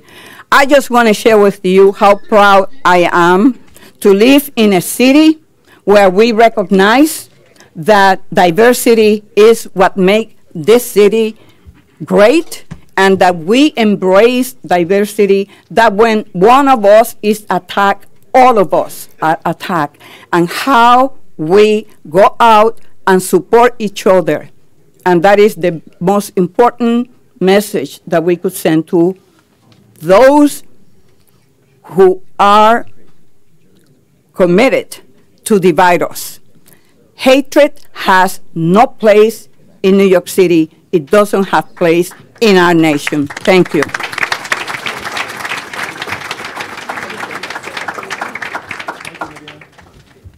Good morning. My name is Jonathan Adelsberg. I'm a board member of JCRC, and it's with great privilege and honor that I have the distinction of welcoming a representative from New York's 10th Congressional District, Brooklyn, Upper West Side, and Lower Manhattan, the chair of the Senate House Judiciary Committee, Congressman, the Honorable Jerry Nadler. I think not much needs to be said. We all know, Congressman, what you've been spending the last few weeks, months, and years doing, and I think it's a privilege for all of us to be in your company. The question that I have for you is very near and dear to me, and I'll explain in a second. The question is, what concerns you the most about the administration's immigration policy, and to what extent do your Jewish values influence your position with regard to the White House position on refugees? Let me just say that my wife, who is not here, who's sick at home with the flu, just became an American citizen on Friday morning. And the history is that her grandparents were denied entry to this country at the time of the war. So 2 generations later, she spent her early years in South America, but she, just like so many other people, have experienced the beauty and the honor of becoming an American citizen. And to see those that are denied access, it hits home more than anything else with the experiences that we are all seeing today.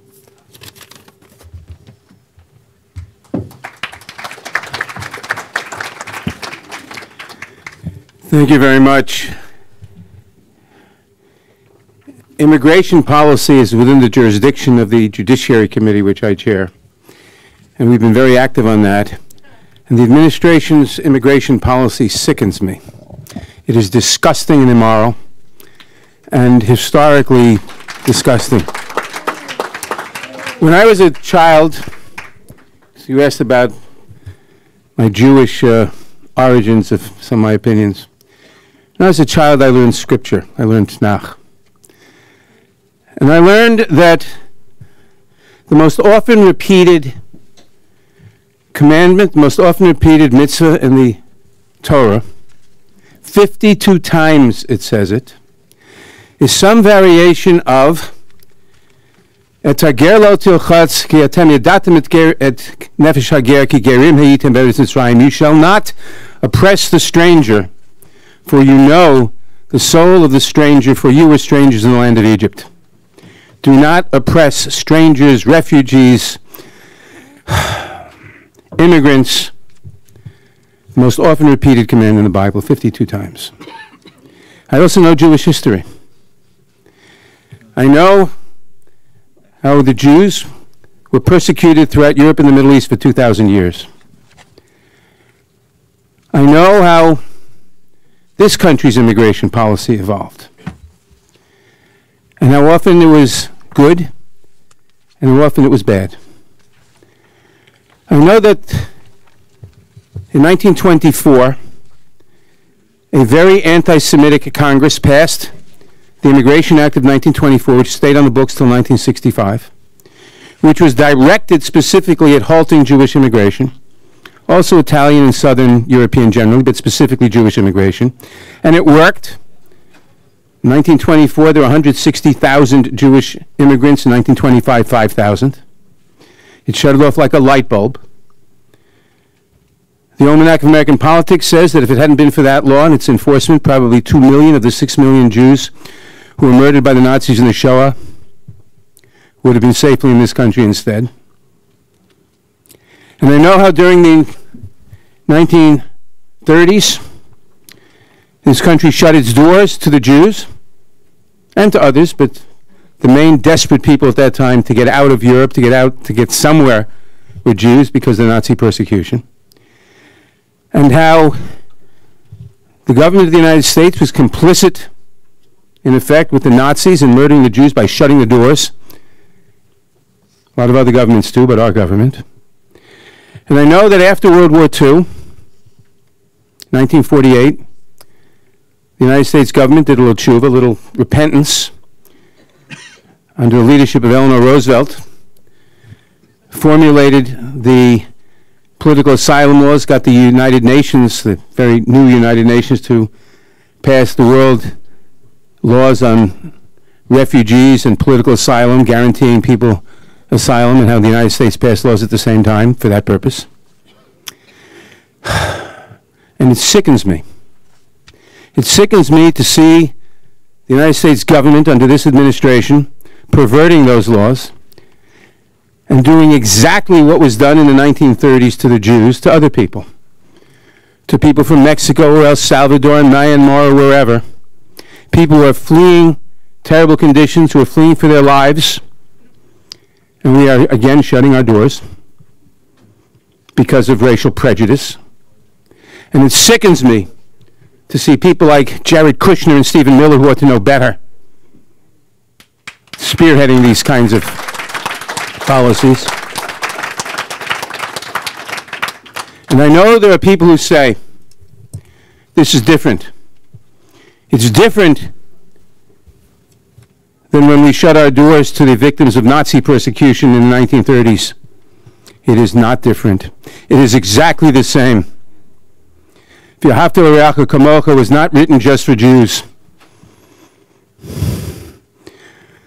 That informs some of my attitudes toward immigration policy, toward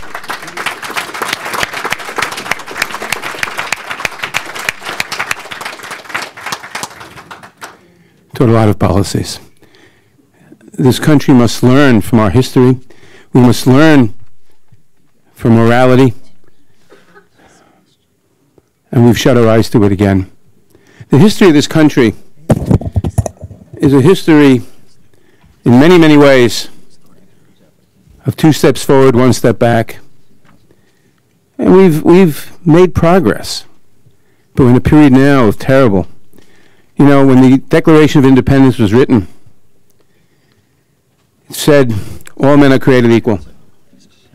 What did they mean by all men are created equal? They certainly didn't mean the black slaves. They didn't mean women. They didn't mean LGBTQ people. They didn't mean Native Americans. They didn't mean women. They didn't mean white men without property. Much of the history of this country is the history of our struggling to expand the definition of who comes under that adjuration that all men are created equal. What does all men mean? Everybody. Or it should mean everybody. We're getting there. But it's a long struggle. We haven't gotten there yet. And it is terrible that right now we're in a period of going backwards. And our immigration policy is an immoral, disgusting policy, but it's an expression of going backwards, and generally an appreciation that all people are equal.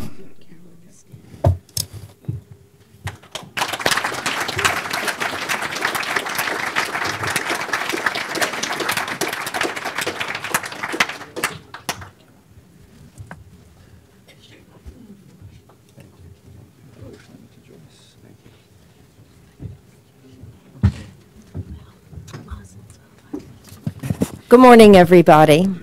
My name is Janice Shorenstein. I'm a past president of JCRC.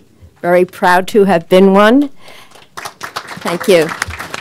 And I'm the CEO of Hadassah, the Women's Zionist Organization of America. It is truly my honor to introduce Congresswoman Carolyn Maloney for so many reasons.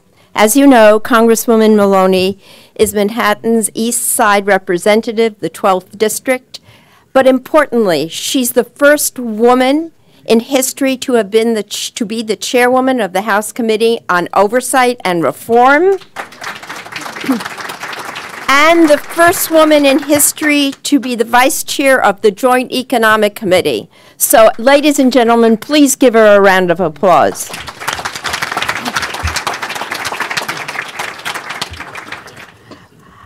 When I was asked to introduce Congresswoman Maloney, I was really honored to do so because Congresswoman Maloney has done something that no other member of Congress has done. This community has been exemplary in terms of funding security measures against anti-Semitism, thanks to UJA Federation and JCRC. It has been exemplary in terms of organizing a rally that no other community has done as well as we. Carolyn Maloney has taken that a step forward. She has had the vision to introduce into Congress the Never Again Education Act. That act will teach students all around this country about the importance of never again exhibiting hate, bigotry, and anti-Semitism. So, Congresswoman Maloney, what was your motive, and why do you think it's so important, if it isn't obvious, for this bill to have been enacted in Congress last week? Thank you. Thank you so much, Janice, and thank you so much to the leadership of JCRC. And I look around this room, I see so many close friends that have been an important part of my life and an important part of my work. Senator Orenstein, whom I used to work for in the New York State Legislature, all of my outstanding colleagues in Congress, and really you have representatives from the City Council, the State Legislature, all levels of government showing their support. I am so pleased to announce that we passed the Never Again Education Act on Holocaust Remembrance Day, and it passed an unbelievable number, 393 to 5. In the most divisive Congress in history, everyone came together to pass this important legislation. And I can honestly say, I see the dean of our delegation, and Nita, congratulations on honoring, thank you for honoring such an outstanding, wonderful member of Congress. But it passed actually because of this organization. It was exactly 2 years ago that I spoke before you about this bill, and Janice Shorenstein was sitting exactly where Charlie Rangel is, and she was listening very intently. Afterwards, she came up to me and she said, I want to help you. I want to help you pass this bill. Hadassah endorsed it. They helped work to get over 300 co-sponsors, an unheard of number. It took us 2 years, but once you have 300 co-sponsors, it's just a matter of time before it gets to the House of Representatives for a vote. It passed overwhelmingly. It's now on its way to the Senate, and it is led in the Senate by Jackie Rosen from Nevada, and Blumenthal, Senator Blumenthal, and Rubio in the Senate, and Kramer in the Senate. We have 31 co-sponsors, and the sad news is we have 275 bills sitting on the desk of Mitch McConnell now, not moving. We have to make sure that this bill gets off his desk, onto the floor of the Senate, and passes. So I'm appealing to JCRC again. I'm starting a committee to pass the bill through the Senate. We're going to work on it every single day until we get it done and to the desk of the President of the United States, who I am sure will sign it. So sign up. We particularly need Republicans. We need Republicans to help us get Republicans. I see Jeff Weisenfeld over there. We're counting on you. We're going to count on you to get Mitch McConnell on board and as a co-sponsor. So this, and I can't tell you, this is one bill. I've passed so many bills after talking to JCRC and getting the help of this wonderful organization. And I have to thank Michael Miller. We marched over that bridge. JCRC was one of the great organizations that pulled together 75,000 of our citizens to speak out against anti-Semitism. But it's not enough to speak out. You have to take action. You have to take steps to make this happen. I introduced this bill, I got to tell you, I'm in for the long haul, in 1999. I introduced it in 1999. It has always been a priority of mine. And this year, when I had a press conference on it, I called the ambassador from Israel, and I asked him to come, speak out. We have to speak out. And his office told me he couldn't come because he can't get involved in politics and he can't take positions on issues. But Danny Dion came to the press conference. He spoke out. He broke protocol. He said, it's too important, it's in my heart, I shouldn't be here, I can't take positions, but I have to say this bill has to pass. How can you not love a guy like that? How can you not love a guy like that? And we're going to miss you. I wish you could stay longer as the ambassador. We're going to miss you. You have been there at every single organizational meeting we had to pass the bill, even though you always say I shouldn't be here, I shouldn't be speaking out, but I am. So we thank you. And many of you know I'm a former teacher. So when I see a problem, I start thinking about education, because I know that children are not born with hate in their heart. People learn hate. So we need to teach people how to combat hate. We have to teach them the truth. We have to teach them understanding. And when you do, people are going to be good people. So I believe in this bill. I believe, and I wrote it in a way that it would be helpful to teachers.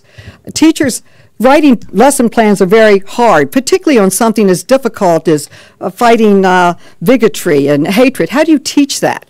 So it would have lesson plans, a centralized database of lesson plans that are age appropriate from kindergarten up. Now, many states have already passed Holocaust education. 12, in fact, and New York City is one of them. I've looked at their curriculum. It's absolutely excellent. So let's put together all this curriculum. You don't have to reinvent it. You don't have to spend hours writing it. You can find it on the internet right here in this database that we are creating at the Holocaust Museum.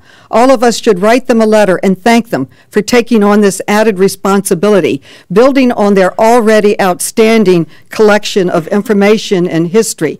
Building on that, they came forward and said they would house it, they would run it. It has a $10 million allocation for 5 years, and what is very heartening to me is that the private sector has been calling me and coming to me and saying, we want to help, we want to raise money, we want to match it, we want to make this even more. And we hope we can have exhibits that can go around the country, grants to teachers for innovative programs they create. We can do so many things to help people understand, because as George Santayana has told us, those who do not remember the past are condemned to repeat it. It was thrilling to see this pass on the 75th anniversary of the liberation of Auschwitz-Birkenau. And in 1970, 5 years earlier, I led the delegation for the Democrats to the remembrance at Auschwitz. And it was transformational to me to see Holocaust survivors walk across the grounds holding hands with members of the Knesset, speaking out for Israel. What better way to combat his hatred than creating a strong democratic nation like Israel? Thank you all for supporting Israel and supporting the legislation. It truly would not have passed without the support of JCRC. Thank you. Or do I ask you a question?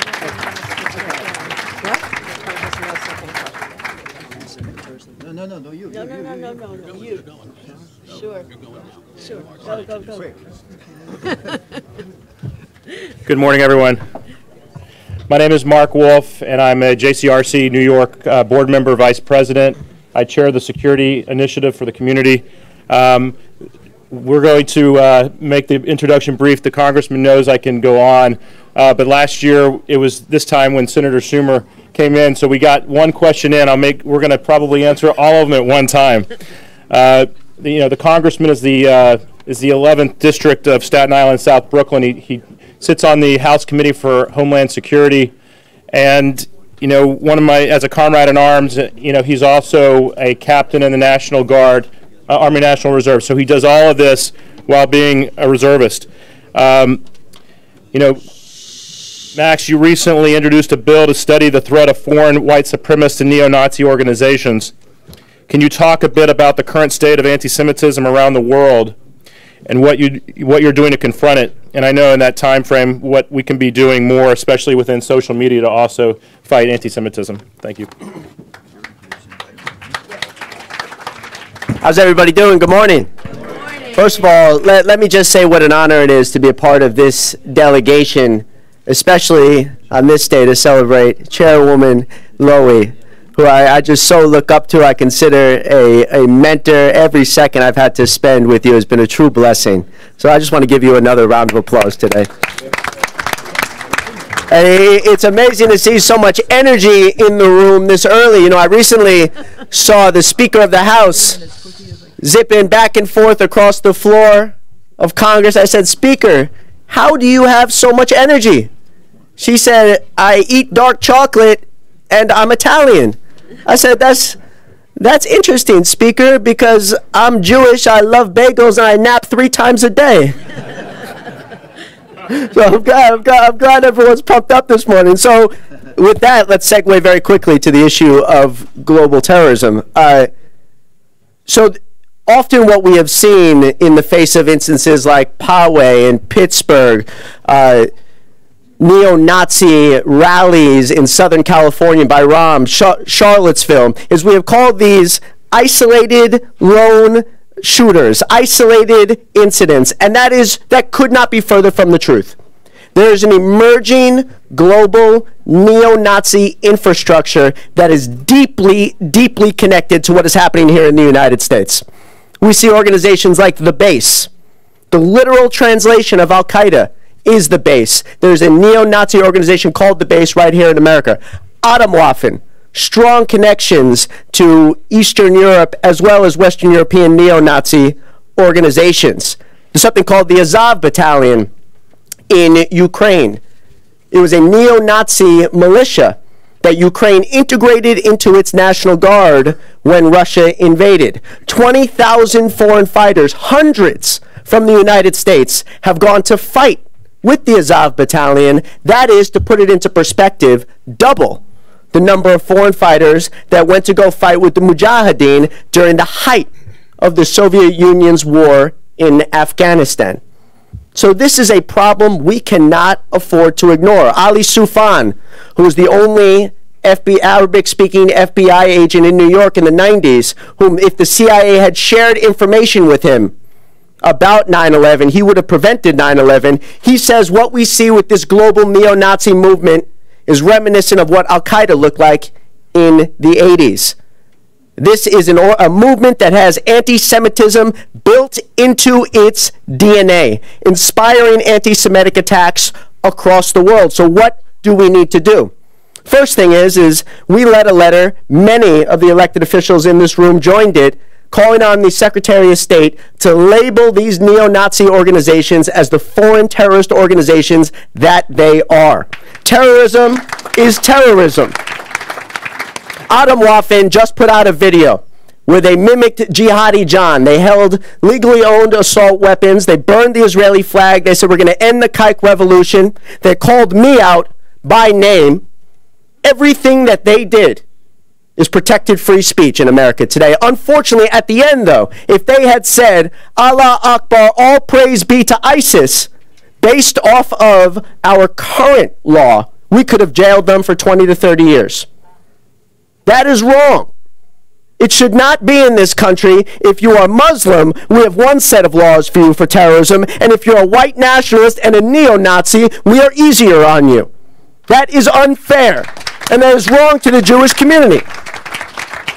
On the point of social media, these two are so deeply interconnected, but it begins with how do we treat social media companies today. No longer are these the unicorn companies started by creative, exciting 25-year-old white men who are libertarians. We cannot look at these businesses like this anymore. This is big business. Big business. If General Motors bragged that 87% of our airbags deploy, we would be up in arms, marching through the streets. Facebook brags that they get 90% of their terrorist content off their platforms, and we think that's okay. They are putting profit ahead of us. They are monetizing anti-Semitic content, terrorist content each and every day, and we have to hold them to a much higher standard. So with that, and this has become an annual tradition because I'm the freshman, the new member, so I'm going to get off really quickly. I got Chairman Greg Meeks coming up, and the senator walked in the room. I know who butters my toast, so ladies and gentlemen, have a great day. Thanks.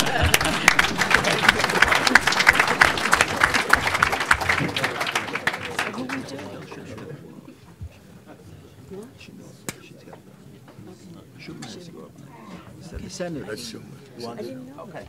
No, just please. Senator has to go next. Oh, okay.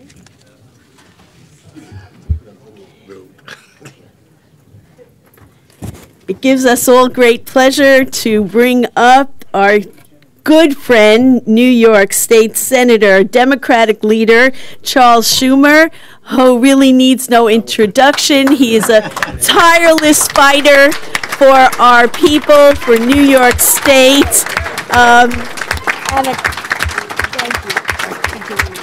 Thank you. Thank you, everybody. It's great to be here. And I want to thank Cheryl. I want to thank Michael Miller, Eric Goldstein, UJA, for hosting, Zora Raines for chairing the breakfast, and our Ambassador and Consul General, Donnie Dayan, all for being here this morning, and someone special, because this will be her, it won't be her last breakfast here. I know her. She cares. But it will be her last as Congress member. And I know other people have mentioned it, but Nita Lowey has been just a great supporter of Israel, supporter of New York, supporter of America, and the first woman to chair the Appropriations Committee. And let me just say this. Nita and I have worked together for close to 3 decades. And I want to assure you, Nita, and everyone here, even though we're going to miss you dearly and your position of power, this delegation in the Senate and in the House will continue to do everything to see that there is a strong, bipartisan Israel-America bond that will never, ever be broken.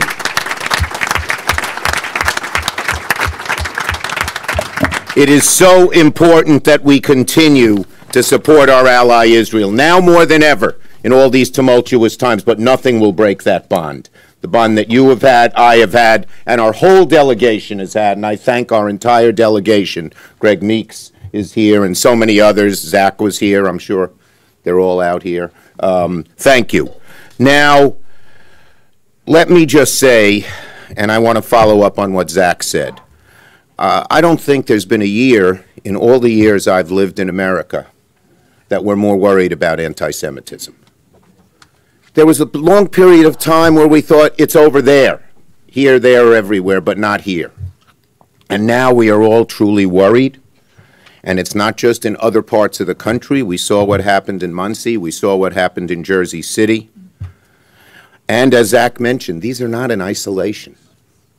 They seem to be occurring with rapidity across New York. New York, the center of Jewish life in America, has become a center where anti-Semitic incidents occur all too often. And the attacks in New York are less deadly, praise God, I guess, than Muncie and Jersey City. But they trace the same roots to the anti-Semitic poison that so many of our ancestors left Europe to escape and come here. And so first we have to stand in solidarity, of course, with the victims and their families. Their memory should be a blessing. But we can't just stand in solidarity. And we can't just honor the memory of them, although we must. We have to confront this crisis with action.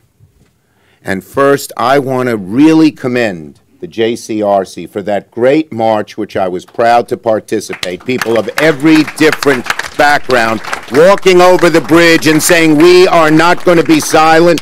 We're not going to shrug our shoulders. We're not going to do what too many people did in Europe and America in the 20s and 30s and say, don't worry about it. We are worried. And the tens of thousands of people who marched over that bridge gave me inspiration. It was every race, creed, color, everybody from all over New York, united. And you did a great job, and they deserve a round of applause, the wonderful job that they did on that march. Now, the marching is very important, but it's not enough. We have to protect our people in our synagogues and our Jewish institutions. So Nita and I worked together, and even before all this happened in New York, we were able to increase the amount of money that goes to religious organizations like shuls and yeshivas. We got a 50% increase from $60 million to $90 million to the nonprofit security grants, the NPSG. But it's not enough.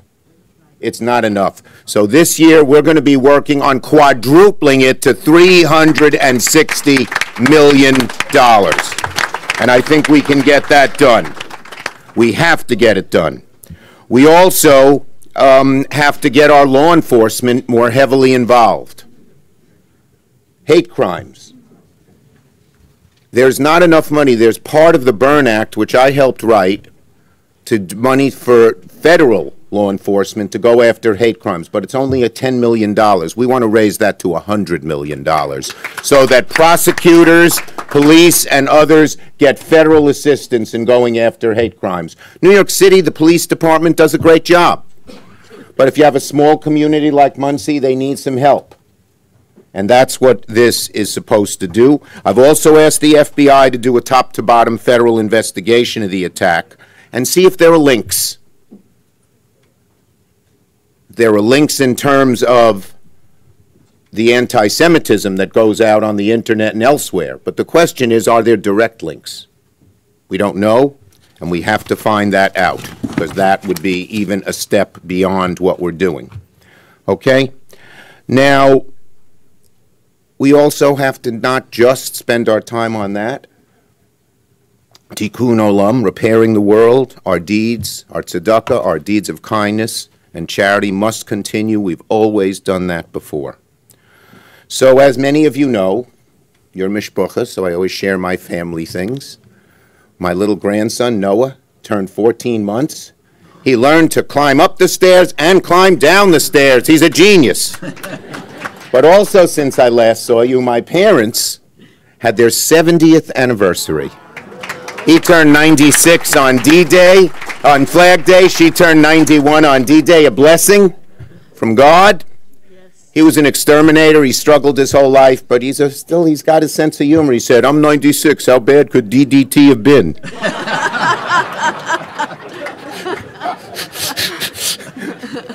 I don't recommend you start. I said, Dad, you're bald. It didn't hurt you, but it hurt a lot of bald eagles.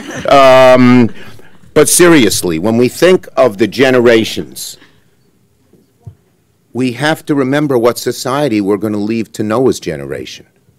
Will he I remember the stories that my parents told me and my grandparents told me of what happened to our family in Nazi Germany. As you know, my great-grandfather was a leading disciple of a very famous rabbi from Chortkov. He had 18 children because he believed in the Bible, Peru Urvu, be fruitful and multiply, with one wife.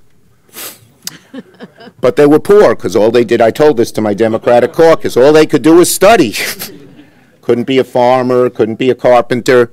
I said this to Byron Dorgan, droll Norwegian in our caucus then. He said he had 18 kids. I said, yeah. He said he wasn't just studying. The youngest three were sent to America. The other 15 stayed there. And when the Nazis came into Chortkov, into Ukraine, my great-grandmother was known as a leader in the family. The rabbi, her husband had died, but they asked her to call her whole family to her porch of her house. And 31 people gathered on the porch, from 85 years old to 3 months. And they said, "You're coming with us." She said, "We're not moving." They machine-gunned every one of them down. Every single one of them. That's why I care about Israel. I tell anyone who doubts our fidelity to Israel and why we do it, I say I would have had a lot more uncles, aunts, and cousins had there been in Israel, because they would have been able to go. So we have to continue this fight. And the memory of the Shoah, and I bring this up because the survivors are passing away. There are almost none left who experienced the brutality and evil of the Holocaust. And they're the most direct witnesses to humanity's worst side. Their stirring testimony is disappearing along with them. So one more thing we have to do. There was a great moment when this bad guy, his name was Tur, I think, went to all the campuses as a Holocaust denier. And actually, Steven Spielberg, with Schindler's List, stuck a knife through the heart of that Holocaust denial. And it went away. It's coming back from the anti-Semites. And so we need to educate. And Carolyn Maloney mentioned this, and I am sponsoring this bill in the Senate. The Never Again Education Act expands and authorizes new resources for Holocaust education in our schools. Every school child in every corner of America must be taught about the Shoah, the Holocaust. One of the reasons so many young people don't understand our fervor for Israel is they don't even know there was a Holocaust. The education is extremely, extremely important. And I don't know if Carolyn's still here. I know she spoke earlier. But she and I will work to make this happen this year in the Congress. So, I thank you for being here. We have a fight like we have never had in America to fight anti-Semitism. But we know if we fight, we will win. We will know if we look at our history, all the oppression our people have experienced. But we have survived. Pharaoh's gone. Haman's gone. Hitler's gone. But the Jewish people in America, in Israel, and around the world still live on because we have fought for ourselves. Am Yisrael El Chai, people of Israel. Thank you. Bye, brother. Bye, Jimmy.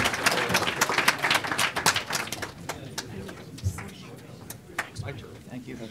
Thanks for the kind words about the rally. It was a great rally. Bye, everybody. It's still morning. Good morning, everybody. My name is Shimmy Pellman, and I am a board member of the JCRC. I'm also a cousin of our wonderful president and CEO of the UJA, Rabbi Goldstein. Did I give you a commercial? A little bit about me before I introduce Greg. I am a product of the Holocaust. I was born in a displaced persons camp in 1947 in Germany. So we, in our family, understand what hate means. And I have the privilege of introducing my friend and congressman, Greg Meeks. A little bit about Greg Meeks. Even before we had that wonderful march across the Brooklyn Bridge, and Greg, the picture of Greg between Rabbi Miller and Governor Cuomo is very prominent because he was wearing a brown suit.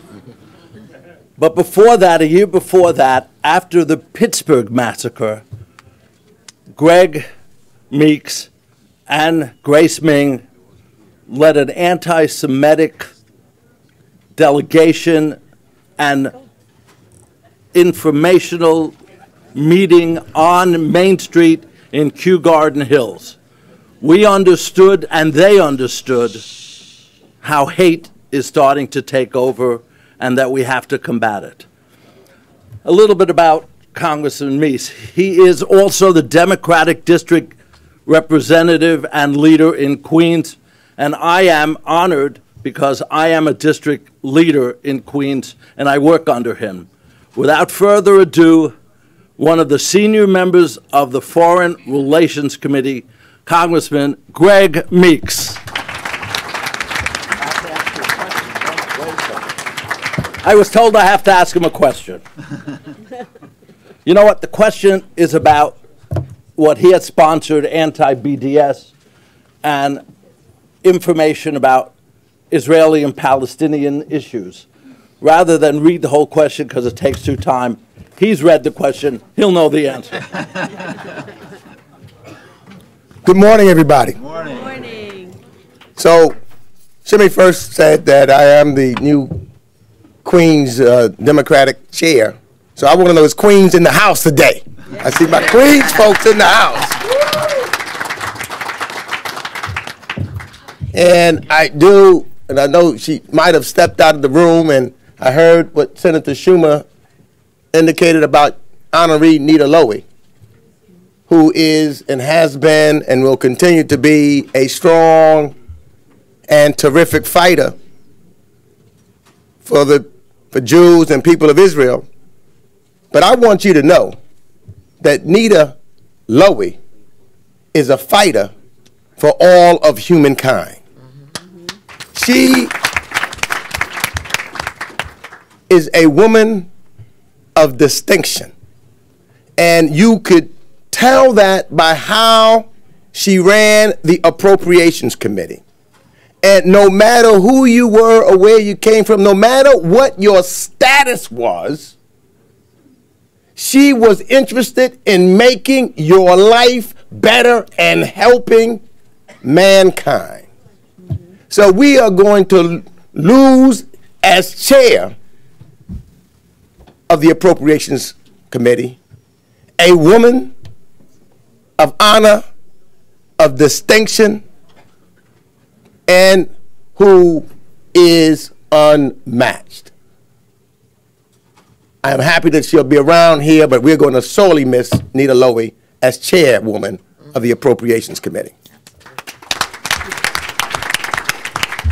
And I would be remiss if I did not shout out an individual who I used to walk around, all I wanted to do was touch the hem of his garment. Because, you know, often now, when I'm in Washington and there's a difficult issue, I ask myself, what would Charlie Rangel do?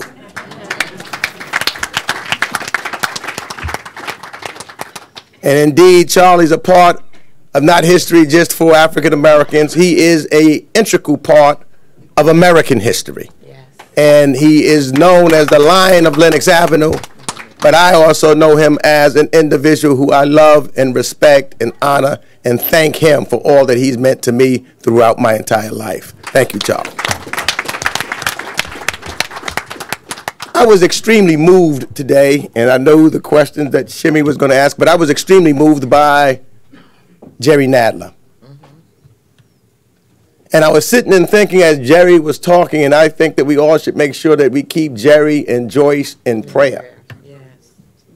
Because Jerry, as chair of the Judiciary Committee and all that's going on, and all that he had to do in that responsibility as a manager, and standing here today and knowing the difficulty that Joyce is going through, we've got to make sure that we keep him in prayer. Yeah. Yes. Yes.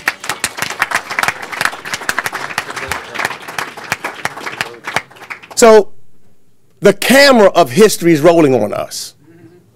each and every one of us, what are we doing in our time?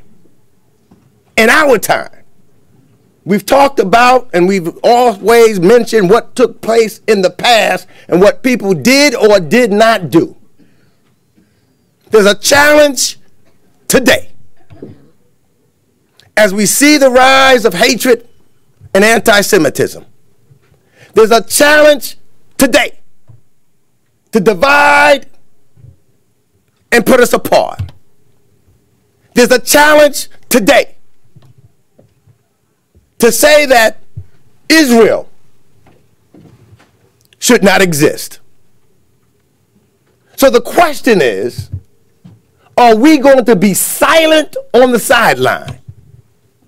Are we going to let those voices of individuals who are filled with hate be the voices that we hear and we stay quietly on the sidelines?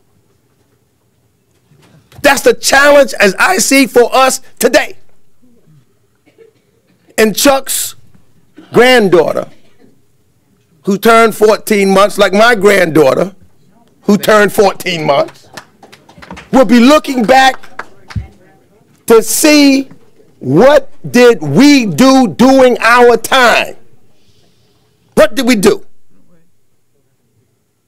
Well, this whole BDS movement, what is undermining it? What is the intentions of the creators of it? Clearly, just look and see who they are. They don't want peace. They don't want a two-state solution. They want division. They want to divide. They want to cause disruption. They don't believe Israel has the right of self-determination. And that's why every Democrat, every Republican, every independent, every person, no matter what race, creed, or color, no matter what religion, have to stand up and have a voice against the BDS movement.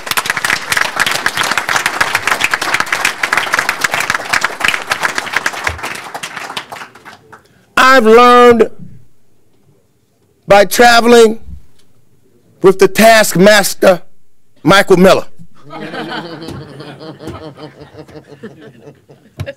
You know, you travel with Mike, and I've traveled with him to Israel, and you know, we've got to be the time we just say, it's Miller time.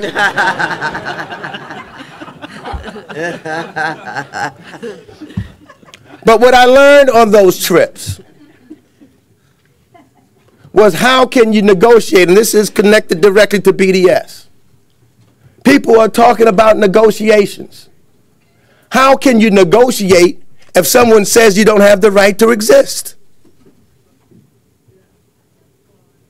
So you can only negotiate with someone once they acknowledge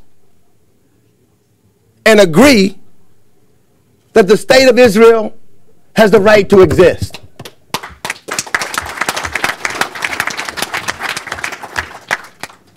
So my friends, I close by saying this. And listening to Jerry, I think there is a unique responsibility that we have, me as an African American, and those of you here who are Jewish, to save the soul of the country and save the soul of the world.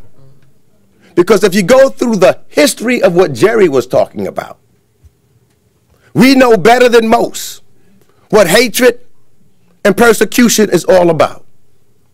So it means that more importantly than ever, we need to lock arms as we did walking across that bridge, hand in hand, making sure our voices rise loudly and say, we will never again allow anti-Semitism and hatred to beat peace, love, and unity. Let us stand together. Let us be together. Let us have a better world.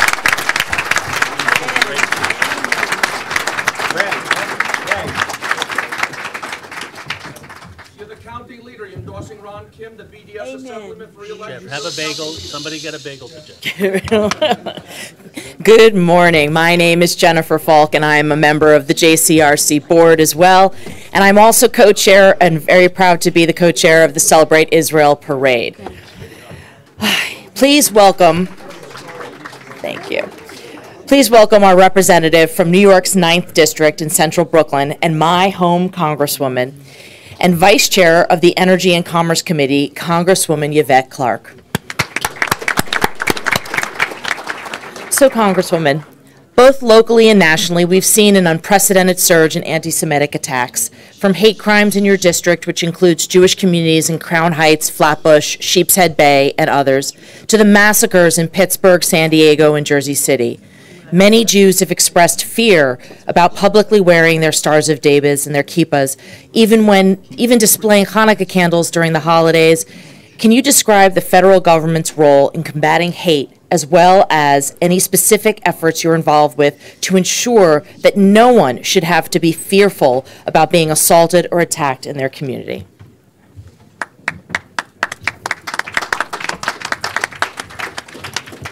Good morning, everyone. Let me thank Jennifer for that wonderful introduction. Let me stand acknowledging, as so many of my colleagues have, Nita Lowey. You know, we develop a bond as a delegation, the bond around policies, the bond around family, and the bond around our commitment to the state of Israel. Nita Lowey has been, as everyone has stated, an extraordinary leader in not only our delegation, but the entire House of Representatives. And, you know, it's one of those bittersweet moments because we know that Nita has given her all to the House of Representatives, to the Appropriations Committee, but I'm selfish. And her leadership has meant so much to our delegation that there will certainly be a void when she leaves, when she departs us. We still have her for the rest of this session, but I will tell you personally, Nita, you have brightened up my tenure. Your encouragement, your counsel, and your well wishes on a regular basis make it a delight to be a part of this delegation, and you will be sorely missed.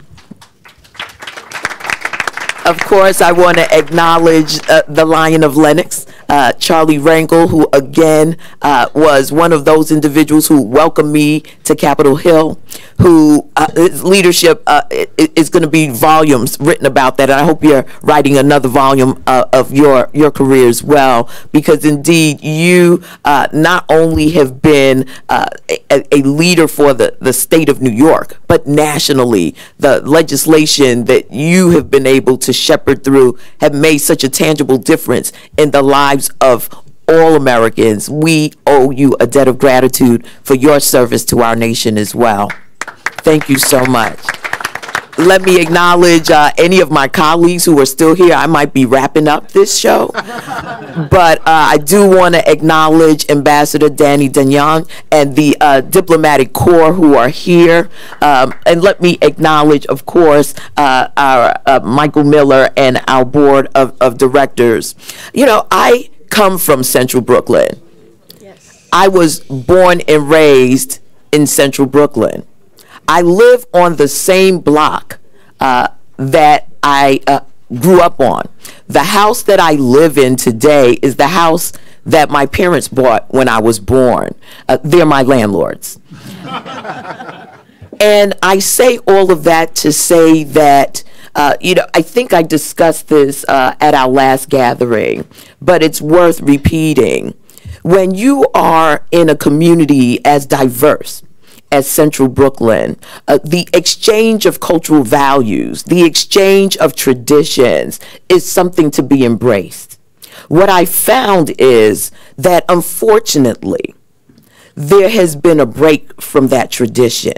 And I don't know whether it's generational. I don't know whether it's the fact that neighbors tend to be far more insular than they have been in past generations. But I think we need and must crack the code on that. Children growing up in a neighborhood should know about their Jewish neighbors, should know about the traditions, the celebrations. They should know about the history of a people. And I benefited from being educated in a public school system at a time where that was valued. And so I am excited that I am a original co-sponsor of Carolyn Maloney's legislation.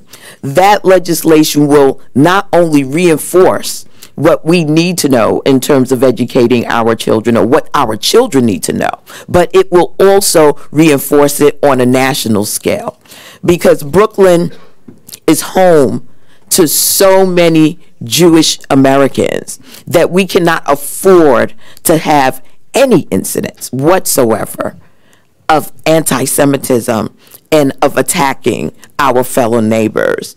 Let me say that part of that conversation is not just the history of the Holocaust, though that in it of itself I think should be eye-opening to most in our communities, but it's the tradition and the history of working together, of fighting together, of addressing causes together that I think needs to be highlighted as well. I think about Swerner, Goodman, and Cheney in Mississippi, and the fact that so many are unaware of the sacrifices of the Jewish people during the civil rights movement. That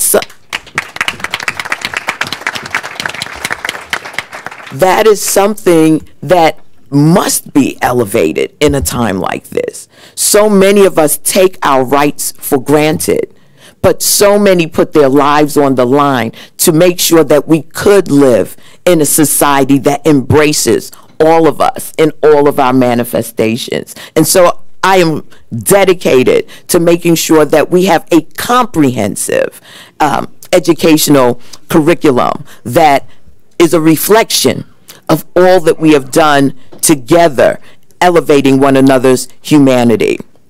The other issue that I wanted to address with respect to this is that Mayor de Blasio's plan has already begun being implemented. He started the Neighborhood Safety Coalition, as well as integrating the curriculum of our schools.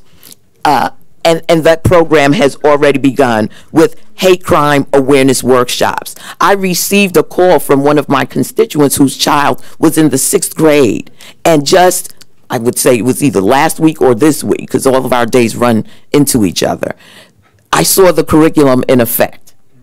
So already we are seeing changes, we are seeing an embracing and a concern at every level of government to make sure that our children and our communities are conscious of what it means to protect, to undergird, and to support one another. The Never Again Education Act is critical in getting that done, and I hope that the Senate will take this up and will pass it with all deliberate speed. Many of my colleagues already talked about the nonprofit security grants. It's critical in communities like mine where you have smaller organizations, smaller shuls that we provide in our offices, and our office is working with other colleagues in Brooklyn to do workshops so that as people apply for these grants, they are clear on what is being asked of them and they can be successful in receiving them. These are critical parts of what I believe is necessary. But beyond that, it's an ongoing effort. We can never sit back and say, oh, we've done our job. Like I said, there was a break in generations. As I was growing up, it was an integral part of my understanding of the world around me. Each child growing up today must pass it on to the next generation, and that's our responsibility to make sure that that occurs. I also wanted to talk about, just quickly, and my colleagues have mentioned it, the online presence. As a member of the Homeland Security Committee, the rhetoric, the hatred, the bigotry that is being shoveled out there for consumption by individuals who, you know, are lost and are looking for something to adhere to in the worst sense of that. our social media platforms do have a responsibility. They have an obligation, and that obligation is to make sure that they are not perpetuating hate. Unfortunately, as has been stated, there is a profit motive monetizing this type of behavior. We must stand up against it, and as Vice Chair of the Energy and Commerce Committee, as a member of the Homeland Security Committee, I will be confronting them. I have already, if you've seen any of our hearings, been confronting this, and we will make sure that they are held accountable, because indeed, they cannot be used as a vehicle to spread anti-Semitic hatred, bigotry, and expect us to support their organizations. I'm being asked to wrap up, but I want you to know that our delegation stands shoulder to shoulder with the state of Israel.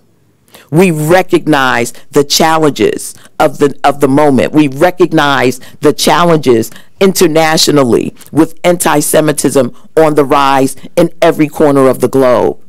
But we have an obligation, being in the preeminent governance body in this world, to stand up, to lead, to push back, to fight back, and to make sure that our commitment and the commitment of our allies stand strong and firm in the preservation, the growth, the development of an Israel that we all hold dearly. God bless you, God keep you, God strengthen you in the days ahead, and thank you for having me this morning. Thank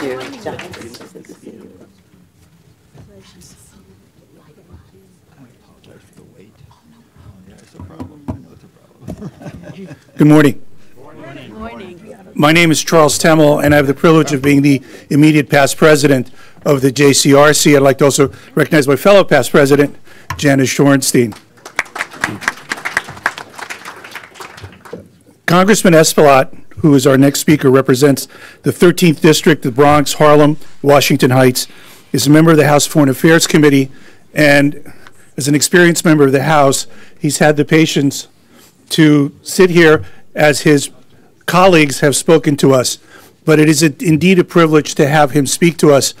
He was given two questions. One is because he's on the Foreign Affairs Committee to talk about how he views the developments in the Middle East, and also on infrastructure here in New York.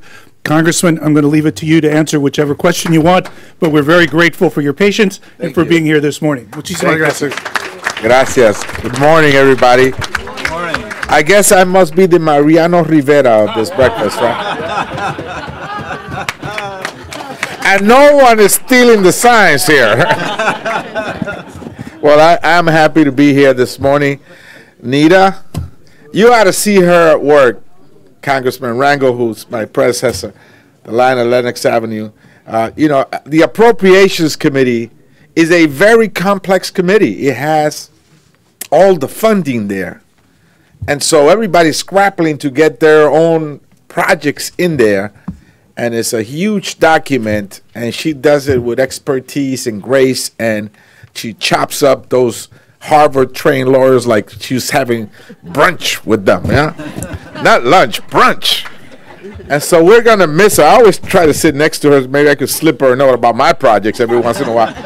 But I love her, and we were together this year in the gathering that we had with I co-chair the Latino Jewish Caucus, which is now has restarted, and it's a privilege for me to do that because I have a very strong presence of the Jewish community in my district, and because I'm of Dominican descent, and the historical Consul General Dayan knows the historical nexus between the Dominican Republic and the Jewish community. We were the country to first allow the surviving members of the Holocaust to come in when every other country shut down the door.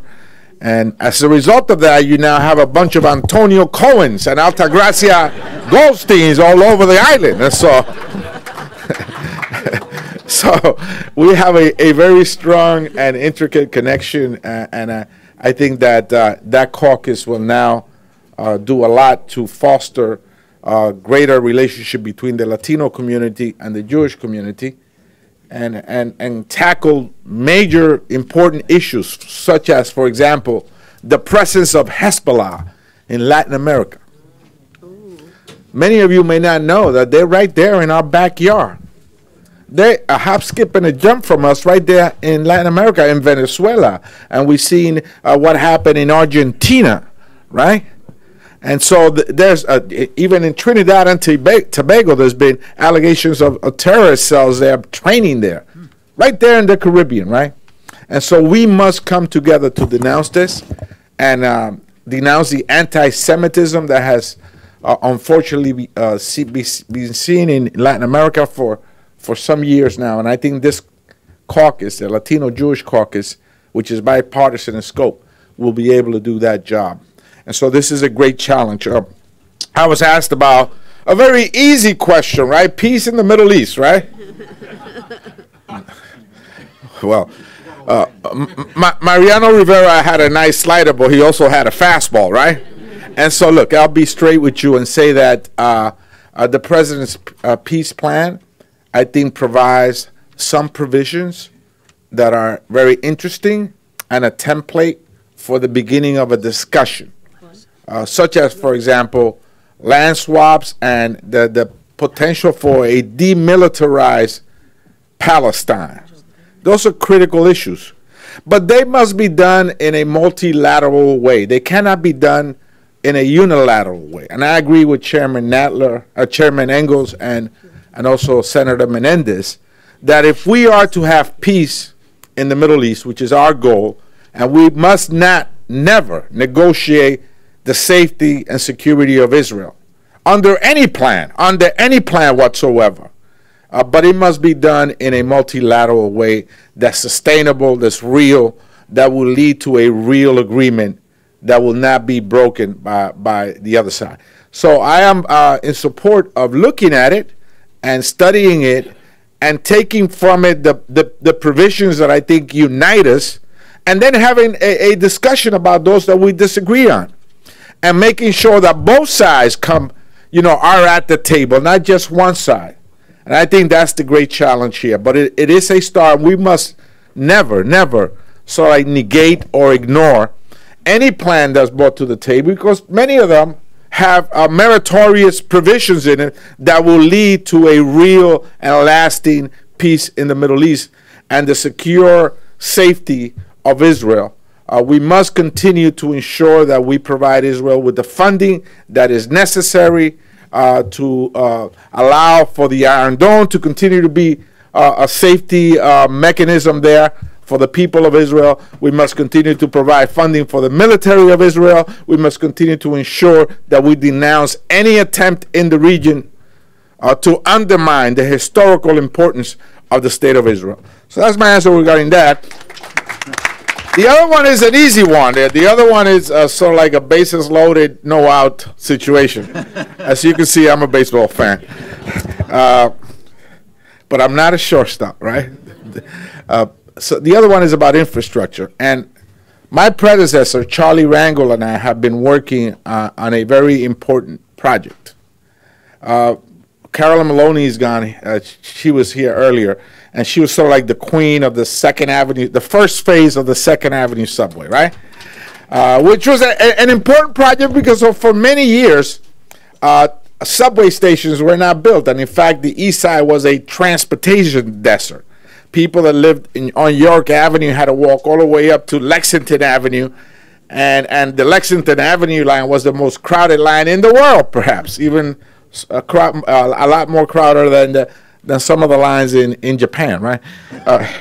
But she was able to do that, right? And today's cost for 3 stops could be as high as $6 to $7 billion, right? And so Charlie Rangel and I are working on an important project, and that is, we're working to fund the second phase of the Second Avenue subway that goes up to 125th Street. Now, this is not just 3 regular train stops, subway stops. This is a regional plan because it will connect the Second Avenue subway not only to the Lexington line but also to Metro North. It will connect 125th Street to LaGuardia Airport. It will connect that stop on 125th Street, which should be a transportation hub, to the west side and ferry service over at the Manhattanville development of Columbia University. So it's really important, but most importantly, it will create the opportunity for jobs for young people. So the congressman and I are working, and I think very soon, maybe in a couple of weeks, we'll be announcing the CUNY Transportation Infrastructure Training Institute that will train young people for the jobs that will be offered by the second phase of the Second Avenue subway, with all the tools and technology available to ensure that they get prevailing wage jobs, right? Remember that word, prevailing wage. Now, this is important. You think, well, what about that? I think there should be some institute like that somewhere in the country. Guess what? We looked around, and there was not one institute, one training opportunity for young people that will provide them the state-of-the-art technology to be able to get a good job at this Second Avenue subway second phase. And so this is a challenge, because we want to make this institute not just about New York City, we want to make it national, if not international. So we hope that you speak to us. The congressman will be walking around, and there's nothing more dangerous than having Charlie Rangel with some time in his hand. And so he will be walking around recruiting some of you so that we can make this particular project attractive to the entire country, if not the world. So this is, I believe, a great time for us. We're working together. It entails a lot of money. We ought to have an infrastructure bill, Nita. No problem. It should be sustainable and green. You know, we're talking about $2 trillion. I try to look up the word trillion in Spanish, and it doesn't exist. I was at a meeting with all Spanish speakers, and I try to say, trillón, trillón. They just wouldn't, they don't know what it is. But this is an exciting time. I am a strong supporter of the state of Israel. We must, and one final thing. I would be remiss if I didn't bring up the whole tragic incident in Muncie, because the Jewish community in my district has a direct connection with Muncie because of the proximity of the bridge to Muncie. And many of them have homes there, they have family members, they go there during the summer months. We had a tremendous rally forum where the police commissioner came in after the attacks. And to my surprise, I say more than half of the audience were non-Jewish members of the communities. There were Dominicans there were African Americans there were a host of people there that went there to show support for the Jewish community. And I think what came out of that is that not only do we have to expand our curriculum in the schools, but also the books in the schools. You know, it's a tragedy that many students don't even know the names of the concentration camps. You talk about Treblinka or Auschwitz, they don't know what that is. But they know also very little about the slave trade. And they know absolutely nothing about, you know, Native Americans and Latinos and the dictatorships in those countries that led to the death of many people. So we must rebuild our curriculum and make it a tool for tolerance. We must have also mental health services in the schools, because if you see one student going the wrong way, we've got to grab that student and provide them all the help that we can to stop him or her from becoming anti-Semite. And then finally, we have to have the law enforcement component to it. I'm working with Congresswoman Brenda Lawrence from Detroit to help host hearings here in New York City so that we can address that in a comprehensive way, and we can continue to say that, and we continue to say never again. Thank you so much for allowing me to speak this morning. I'm glad always to be a Mariano Rivera of any breakfast. So, Congressman Espaillat, what a great way to bring the crowd to their feet in the late innings. Thank you so much. Thank you. Thank you, Congressman. Thank you, Charlie, for the introduction. As we reach the culminating moment of this morning's breakfast, I just want to acknowledge, I always love to acknowledge those elected officials who remain until the end of the program. First, from the New York State Assembly, David Weprin. Thank you, David. From the New York City Council, Matthew Eugene and Brad Lander. And now I'll turn the mic over to Karen Kasner, who will be making the introduction of Congresswoman Lowy.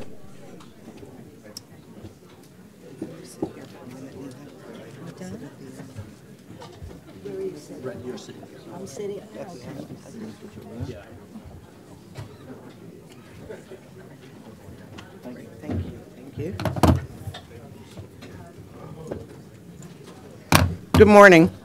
Or actually, it's almost afternoon.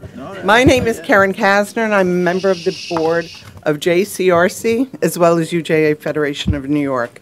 And I'm here today to thank you, thank the chairwoman of the House Appropriations Committee, Nita Lowy, for 32 years of service.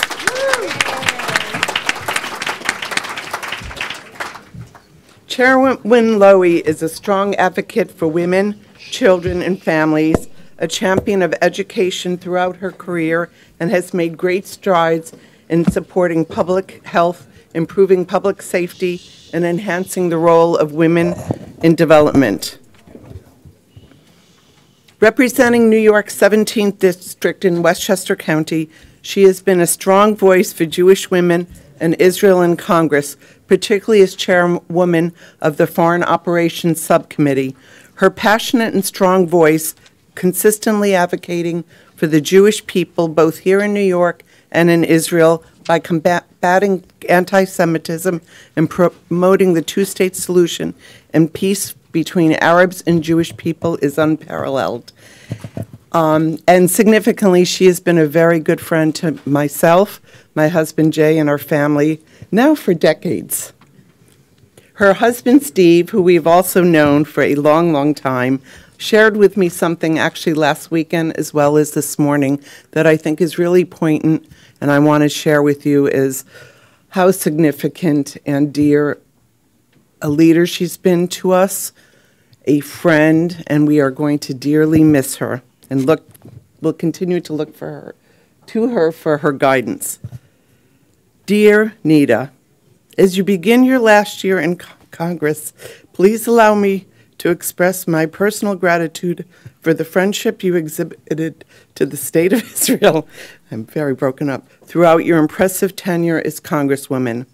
For decades, your unwavering commitment to the alliance between our two countries has had a long-lasting impact on the unique relationship between the United States of America and the state of Israel. I didn't think I was going to get moved by this when you showed it to me last weekend.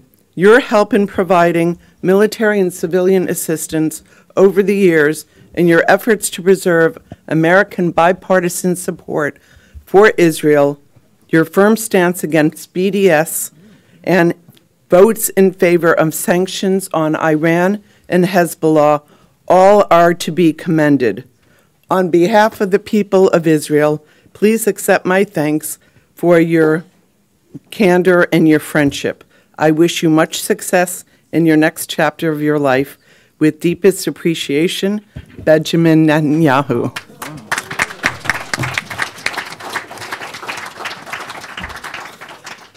It is our pleasure to honor her with the lifetime service and a special gift. Nita? Oh my, that's heavy.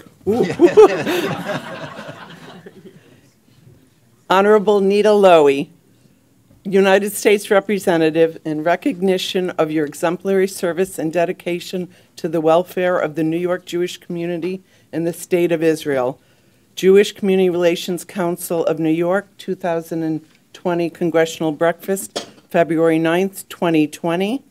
Cheryl Fishbein, President. Michael S. Miller, Executive Vice President and CEO. It's very heavy.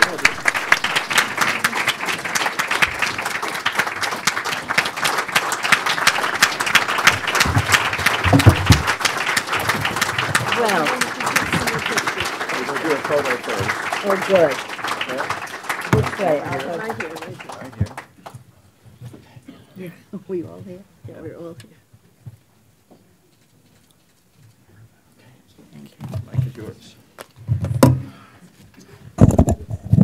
First of all, I must say, Charlie, thank you for staying to the very last minute.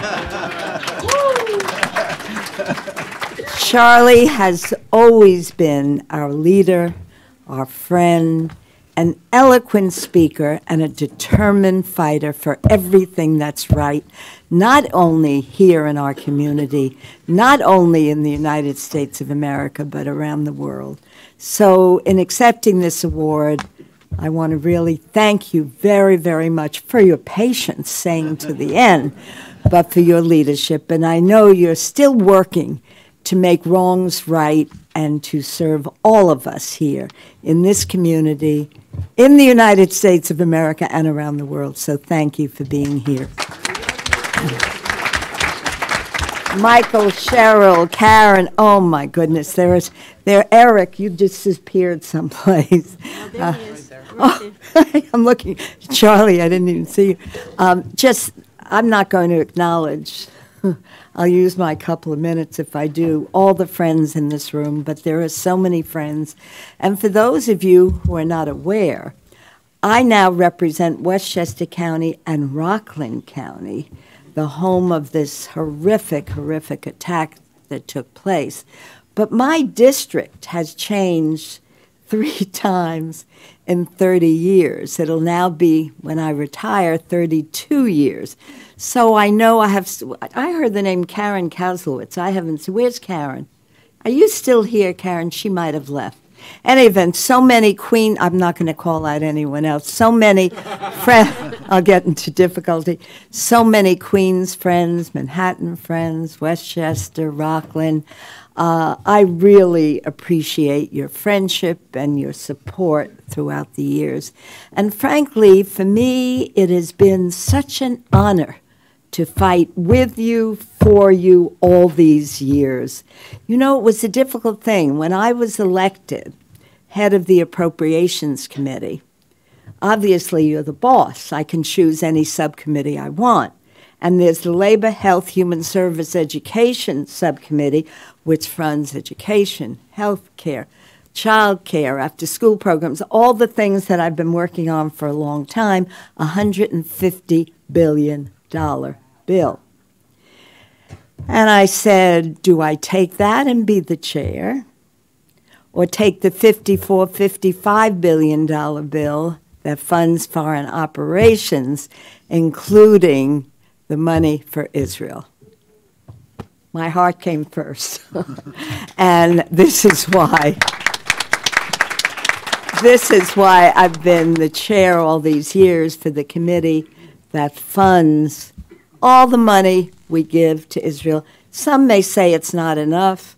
I said whatever we give is what it is.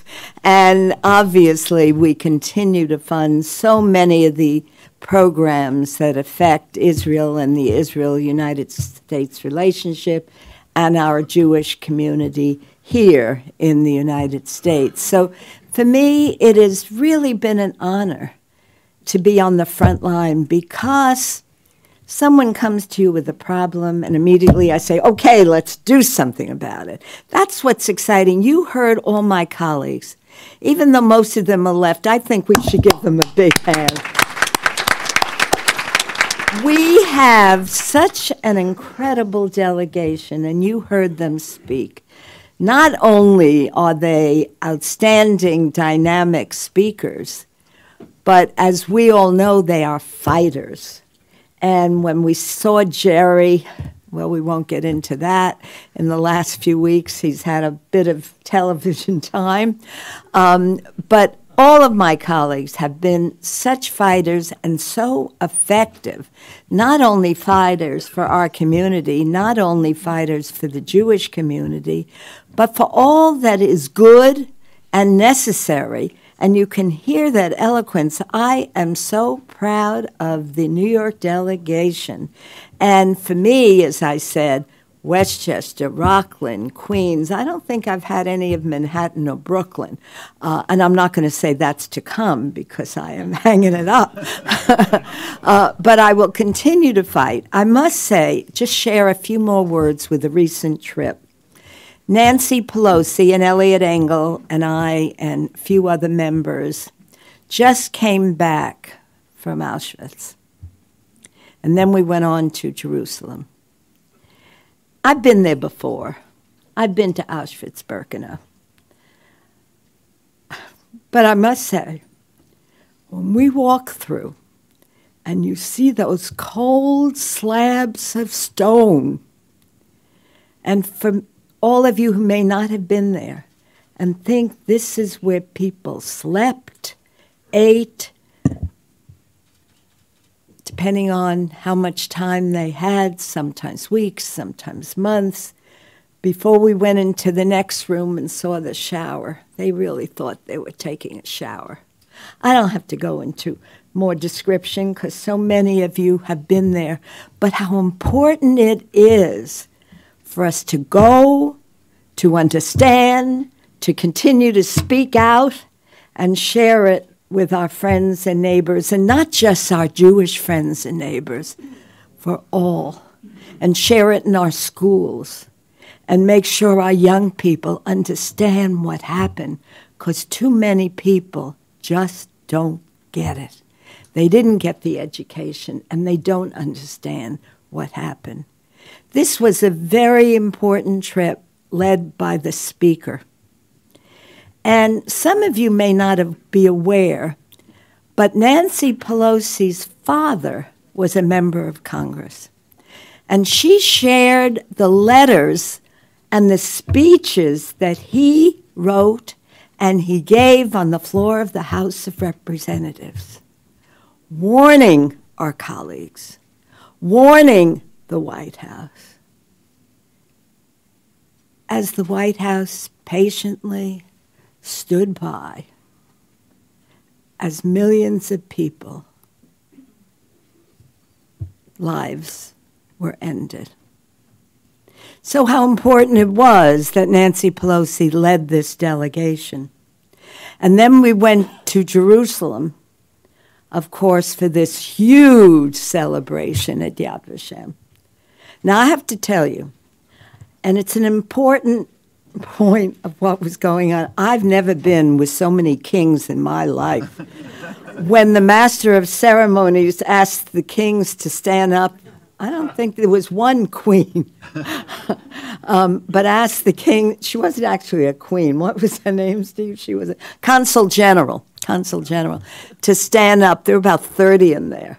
I saw Prince Charles. I mean, I'm not name dropping, but but what was important about this gathering, and by the way, I don't know if any of you were there, but it was about 3 hours long. But we were in the third row because Nancy Pelosi headed our delegation, so we were pretty important. I'm just a member of Congress, but we were there.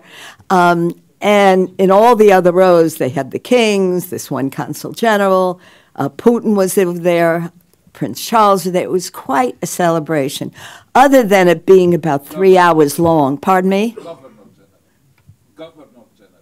Yes, yes. Bibi was there. Yeah.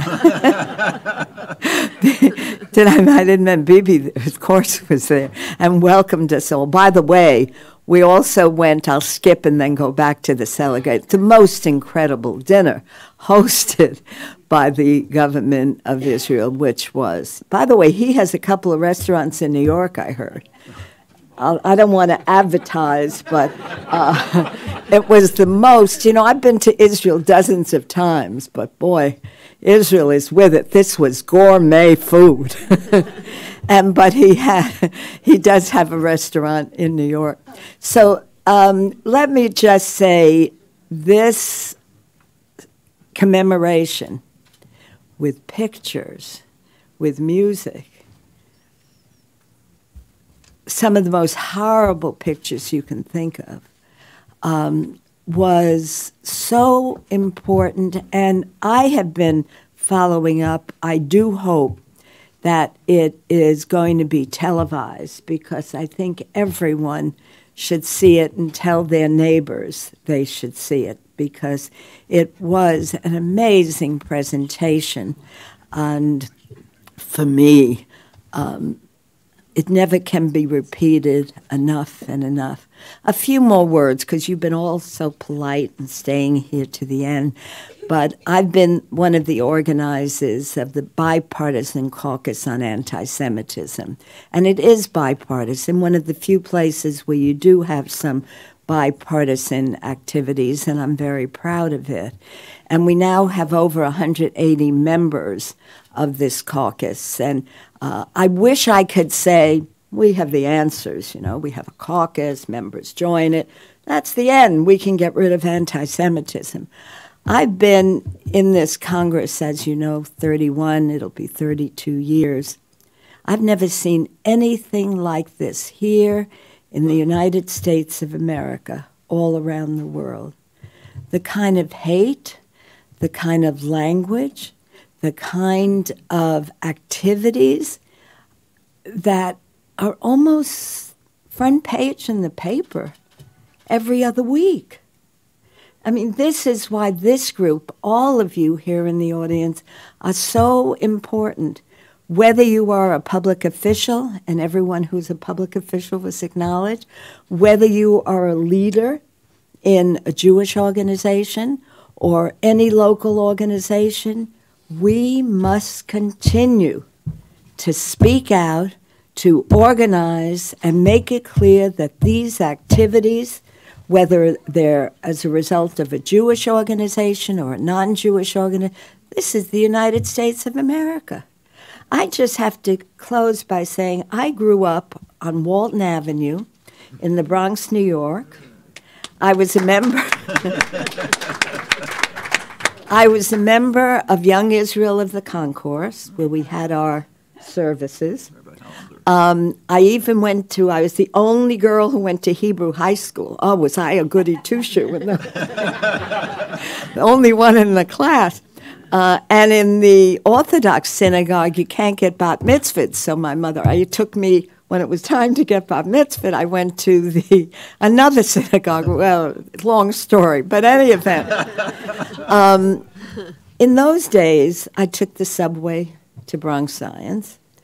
I took the subway for a piano lesson. I took a subway everywhere. Who ever thought, and no one ever thought, we'd play outside in the park. It was so different in those days, and we can't accept what is happening now as regular order. So whether it's anti-Semitism or hate groups of any kind, you're all here because you're active, you're organizers, you belong to this group, you participate in other groups. I've had the privilege of knowing many of you, and I know your long list of contributions and your activities and your support of Israel. But none of us can really just wake up in the morning and do nothing, because we all have a responsibility within our immediate circles, within our largest community, and within the United States of America. We cannot accept hate language from anyone, whether it's a local official or the President of the United States of America. It is absolutely unacceptable. And we all have a responsibility, whether we're in an elected position, whether part of an organization, no matter what it is, to participate and speak out. I love my city, I love my county, I love the United States of America, and we cannot open the newspapers every day and say, oh no, again.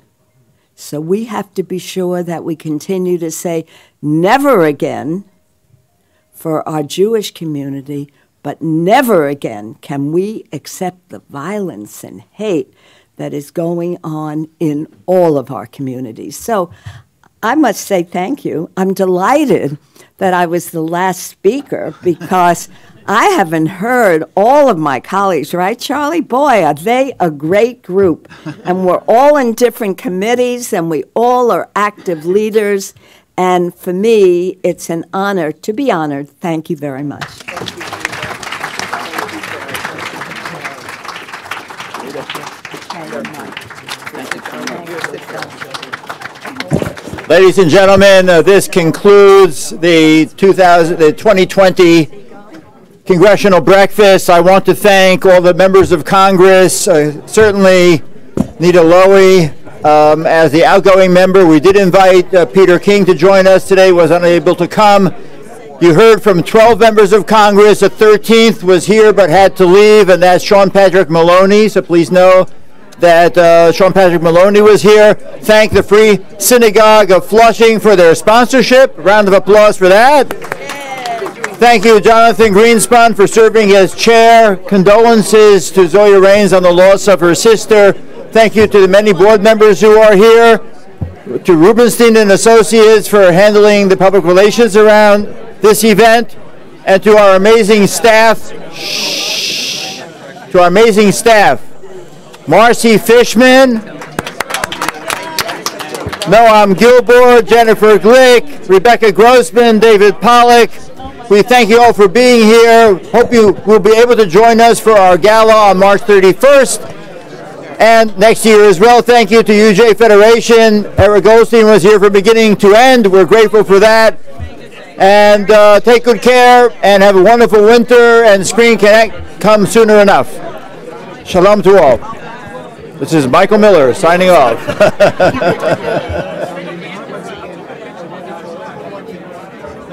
Thank you. Thank you. Thank you. It was really good. Thank you. Oh, really? Oh, okay.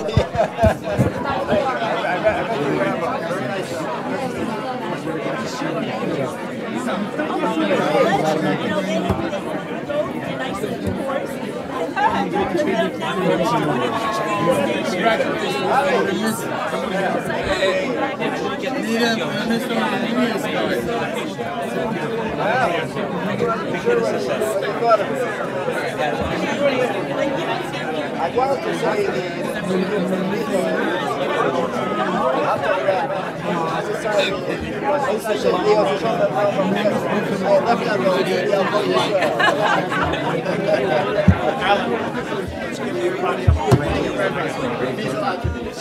Ed. How the party is growing.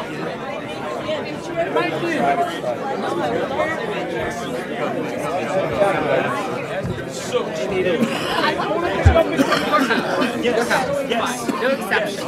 Yes.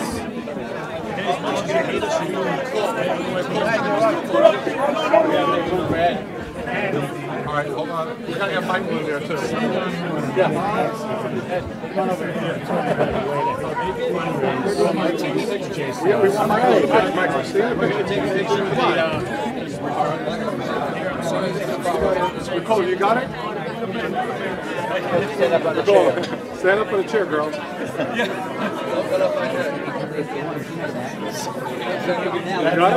Check.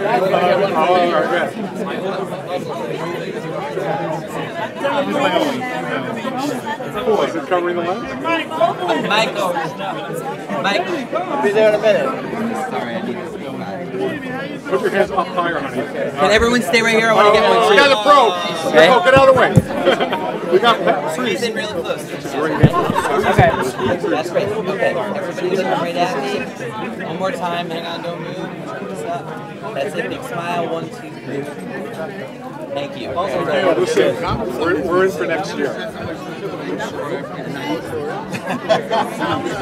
Some people just... All right. Go back. Well, hold on. Come back.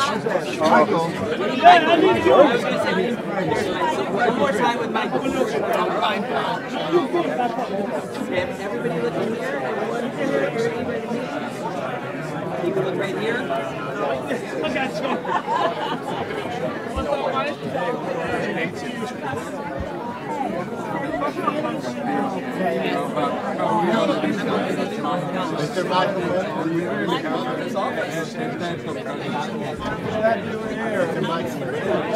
We got you too. Oh. Yeah, sure. No.